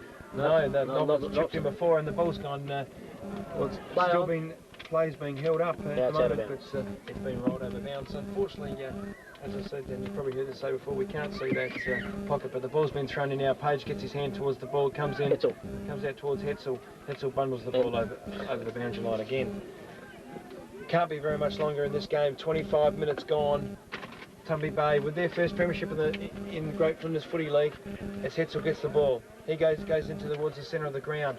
Goes towards the true centre forward position towards Hallian. Hallian picks the ball off the ground, gives a quick hand pass out, didn't really look, gives it out towards Kennelly. Kennelly on the ground, got a high tackle from Griffo, and him and Griffo have had a fairly torrid battle all day. Battle, yeah, but Kennelly gets the ball, he gives it out towards, no, he's got to come back around the mark, our Leonard gentleman in white. Which is a silly rule, there's no advantage at all. Kennelly takes the ball in the true centre forward position for Tumby Bay. He's for lock and he kicks in towards centre wing out. Kieran Glover makes position, doesn't mark the footy, comes out before the ball's Stratford. Got free. Stratford picks up the ball, goes out towards Richardson. Richardson, he fumbles once, he gets tackled, gets pushed in the back. Stratford again trying to get it in, as is Brown. Brown's sitting on top of the footy, but the umpire will have it. And Ainsbury on top of him. Bit of a pile up, as I said before. A lot of tired footballers out there in the 1995 grand final. Tumby Bay look like they're going to win this grand final. 25 points to winners. There's Page and Ainsbury go towards cross. Gets the kick away, looking for Weckett, but Bulldog's right on his hammer. Bulldog had the better of Weckett today, but out comes the Tumby Bay footballer, gives it to Curtis. On to Curtis. Curtis gives a hand pass away, then gets slung to the ground, but Bulldog picks the footy up and he goes out towards the outer wing. And out there we're looking for Bratton. Bratton picks up the footy. Hallian in his pursuit, but he just throws the ball in the boot, looking for, and well, he's found was it Hetzel? Rule mark. Rule marks in the centre of the ground for Lock, but it's all too late to make any difference in this game. Beard takes a nice mark. He kicks it out towards the half-forward flank, looking for the player. Locking Skinner comes in, but it's not. Their big ball comes onto the ground, and where Noblet again. Beard picks the ball up off the ground, goes out of bounds. But looks at it. No, still in play. Can't be. Again, we can't see Noblet takes the ball. He loses possession. There's Stacks on the middle. The umpire says, I'll have it, and he'll have a bounce.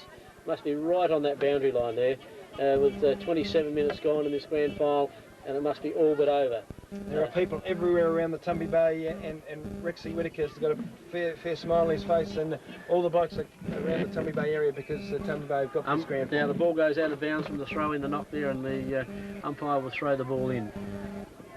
There's going to be great scenes here for the Tumby Bay Club when this siren goes. I'm sure you'll hear it over the radio, that the cheer that will go up when the siren goes, because they're all right in front of us. The umpire now is about to throw the ball. He throws it to Ainsbury, still at it, gets the knock again. Blocks it forward there, and then the ball will go out of bounds and be thrown in again. Ainsbury has done a terrific job today. He's rucked a tireless job. Young Curtis has played well. There's been lots of good players at the Tumby Bay. Richardson, looks like Richardson's coming off now, as the captain coach wants to be there for the finish, I feel, and he comes back on. Rexy Whitaker, the player now is slung, the lock player, he knocks the ball forward again. It looks locked now, the ball's kicked forward for Tumby Bay. Hetzel gets it on his right foot, and he has a dash, but it's faded across. There it is. There's the siren. The 1995 premiers of the Great Flinders Footy League is Tumby Bay. 8 goals, 18, 66 defeated Lock, 6 goal 4, 41. And that's a great scene here as Tumby Bay have taken out the final, and it's something that I know Tumby have waited for a long time to get that premiership, and they really deserve. They've had a fantastic year, the club. What have they won? 4 premierships today, counting the minis? I think the minis finished top, and they've had 3 premierships today. So that's a fantastic effort by the Tumby Bay Football Club today in the 1995 Great Flinders Grand Final. Tumby Bay just repeating Tumby Bay 8-18. 8-18 to 6-5. So it was a fairly comprehensive sort of win in the end. 3-goal 13. So just over 5 goals and there. Before we go, we must say bad luck to Lock. They certainly, I mean, in adversity, they had injuries, they had things go wrong during the week. They lost Peter Baird, they lost Andrew Arben, they lost young Wheatra. They lost a lot of players, and the thing is that they did a great job. They lost Peter Durden early in the first quarter of that sickening bump that he copped, and you know, the thing is they never stopped trying, and a lesser side I think would have been kicked off the park, but they kept battling away, and congratulations to the Lock Footy Club. They can hold their heads high because they did a terrific job today, and the never say die effort of Lock, I'm sure will stand them in good stead in the years. They've got a few good young footballers out there too. Which, certainly have, and you know, and they, I mean, they can be discouraged that they lost today. But as I said, they had a lot of things go against them. They had 4 major injuries before they took the field today. So they've got something to look forward to, and that's next year. Yep. But all credit to the Tumby Bay Football Club, and they are the 1995 premiership team of the Great Flinders League, and. It really is good to see that a team outside the leagues, as they have been for so long. Tumby Bay have been here for 12 years and have finally won a premiership. Yeah, and you know, they I think in their first year up here they lost the grand final to Ramblers by 1 point when Ramblers were on their big run. It was a very, very heartbreaking day for the Tumby Bay club.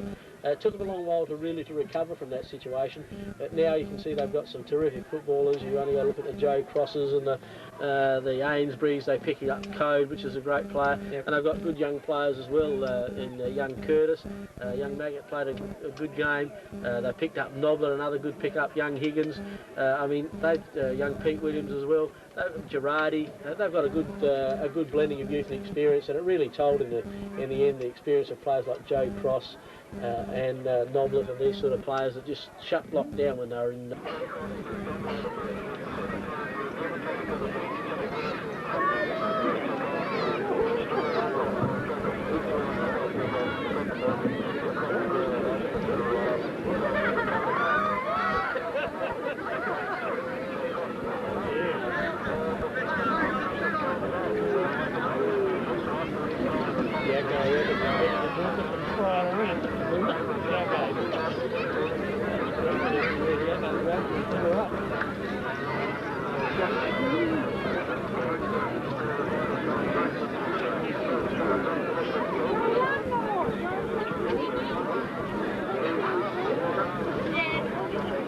Could I ask the captain of the Tumby Bay Football Club to come forward, please, to accept the shield?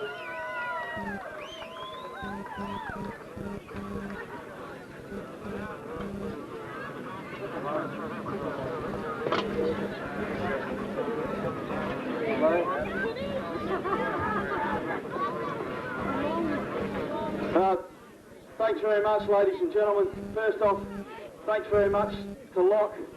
It was always, two of the toughest sides in the competition. It was going to be a pretty ding-dong affair. What's on the ground stays on the ground. We'll have a beer with you later on. But thanks to Pedro. Unfortunately, because of their injuries, they suffered a bit. To our guys, we started this in February. We looked at ourselves and tried to work on our weaknesses. And with a wet day, it really shone out on those things we worked for. But there's a lot of people I'm going to thank, but we'll thank it back to my club. All I can say now is the overwhelming support of Tumby Bay and everyone involved. I won't name names because I'll miss 100 or so. But most of all, to the 45 players on the roster that really put in all year, the 21 that made it, and it breaks my heart for the blokes that just didn't get in the final 21. I've been there. I know how hard it is to sit on the sidelines. My heart really goes out to you. I hope you find it in your heart to forgive me. I hope you can join in with us and celebrate. And congratulations to Tumby Bay, the top side in the league, 4 premierships. And I think we better stay there, lads. It tastes nice, doesn't it?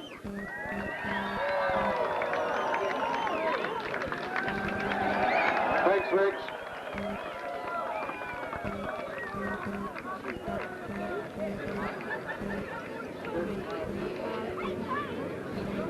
Ladies and gentlemen, the medallion for the best player in the grand final 1995 goes to Joe Cross of Tumby Bay.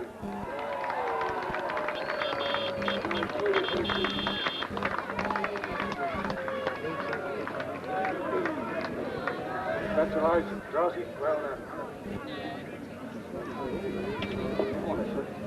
done. Thanks very much. It's a bit hard to talk at this stage. This belongs to 21 other guys, not just me. Fantastic. They're the best bunch of guys, you don't forget now. It's very hard to put words to this, but I had to get a kick today because my old man's the first time he's seen me for 13 years, so it was worth it. Congrats, bad luck's a lot. That was a fantastic game. They're a good bunch of blokes and well thought out, but geez, it feels good to win. Thanks very much. Thanks, Joe. I now ask the Tumby Bay team manager, Steve Girardi, if he'll call the names of the Tumby Bay players to come forward to present with their medallion. Thank you, Steve. Number 2, Graham Richardson.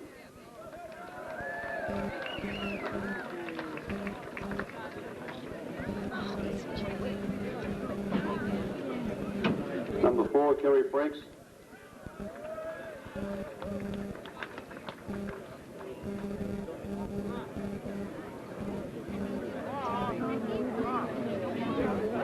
Number 5, Fort Ainsbury.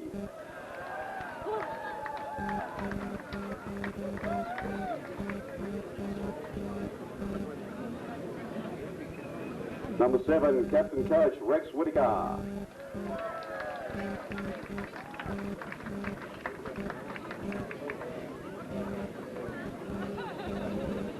Number 8, Peter Williams.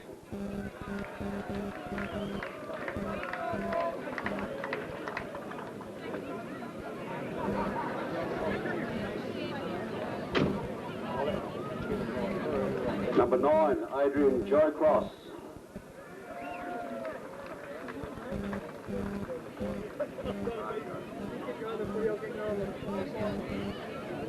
Number 10, Peter Griffiths.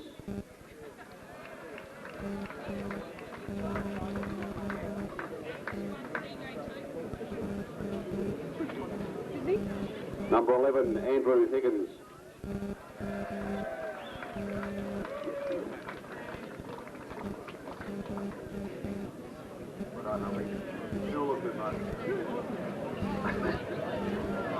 Number 12, Michael Noblet.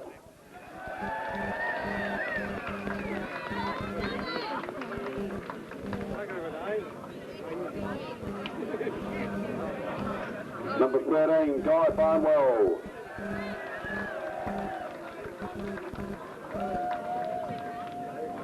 Number 14, Paul Webb.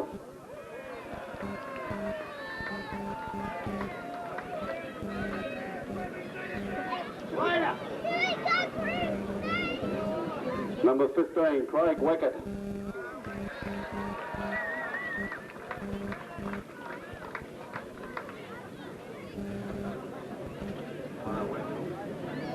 Number 18, Mark Loudon.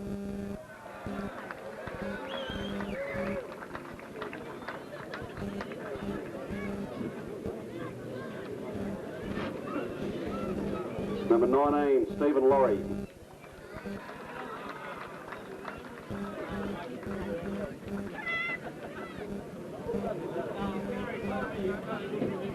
Number 21, Max Bratton.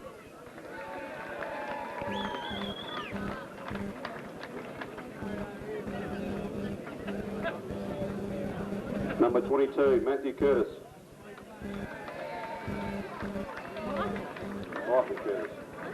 Michael Curtis, sorry.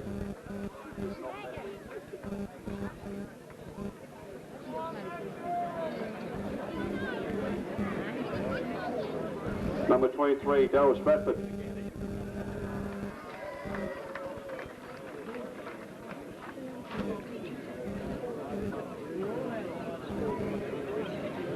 Number 26, Brett Girardi.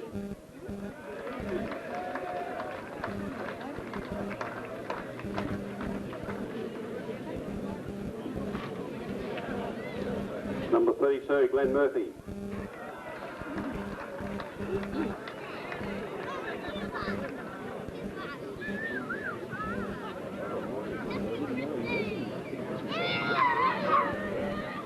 36, Brian Toad.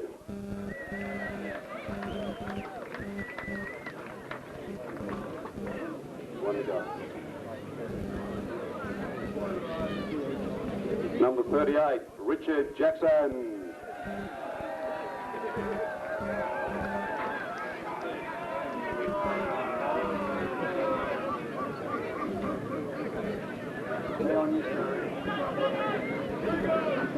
And ladies and gentlemen, number 44, Steve Girardi, team manager.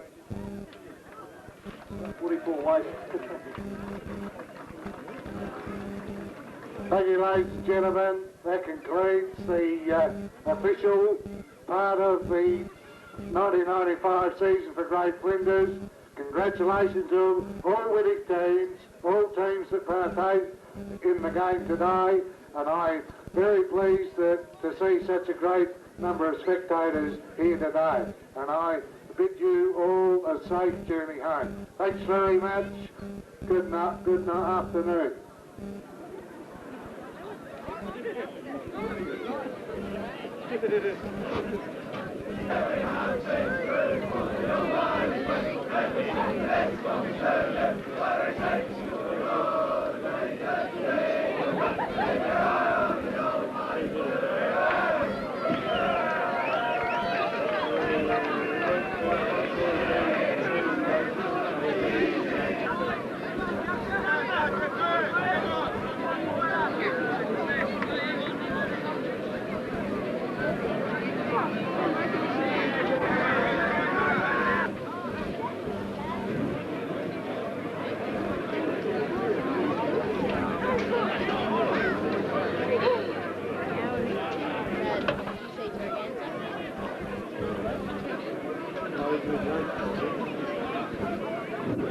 I didn't see him, did you?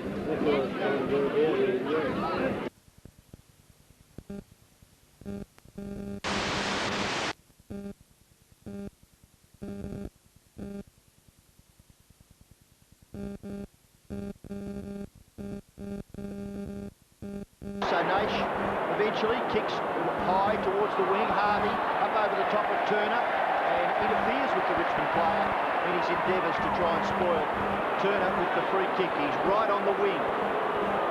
Richmond lead by 3 points. They're 9-9 to 9-6. Oh, good mark. Strong mark.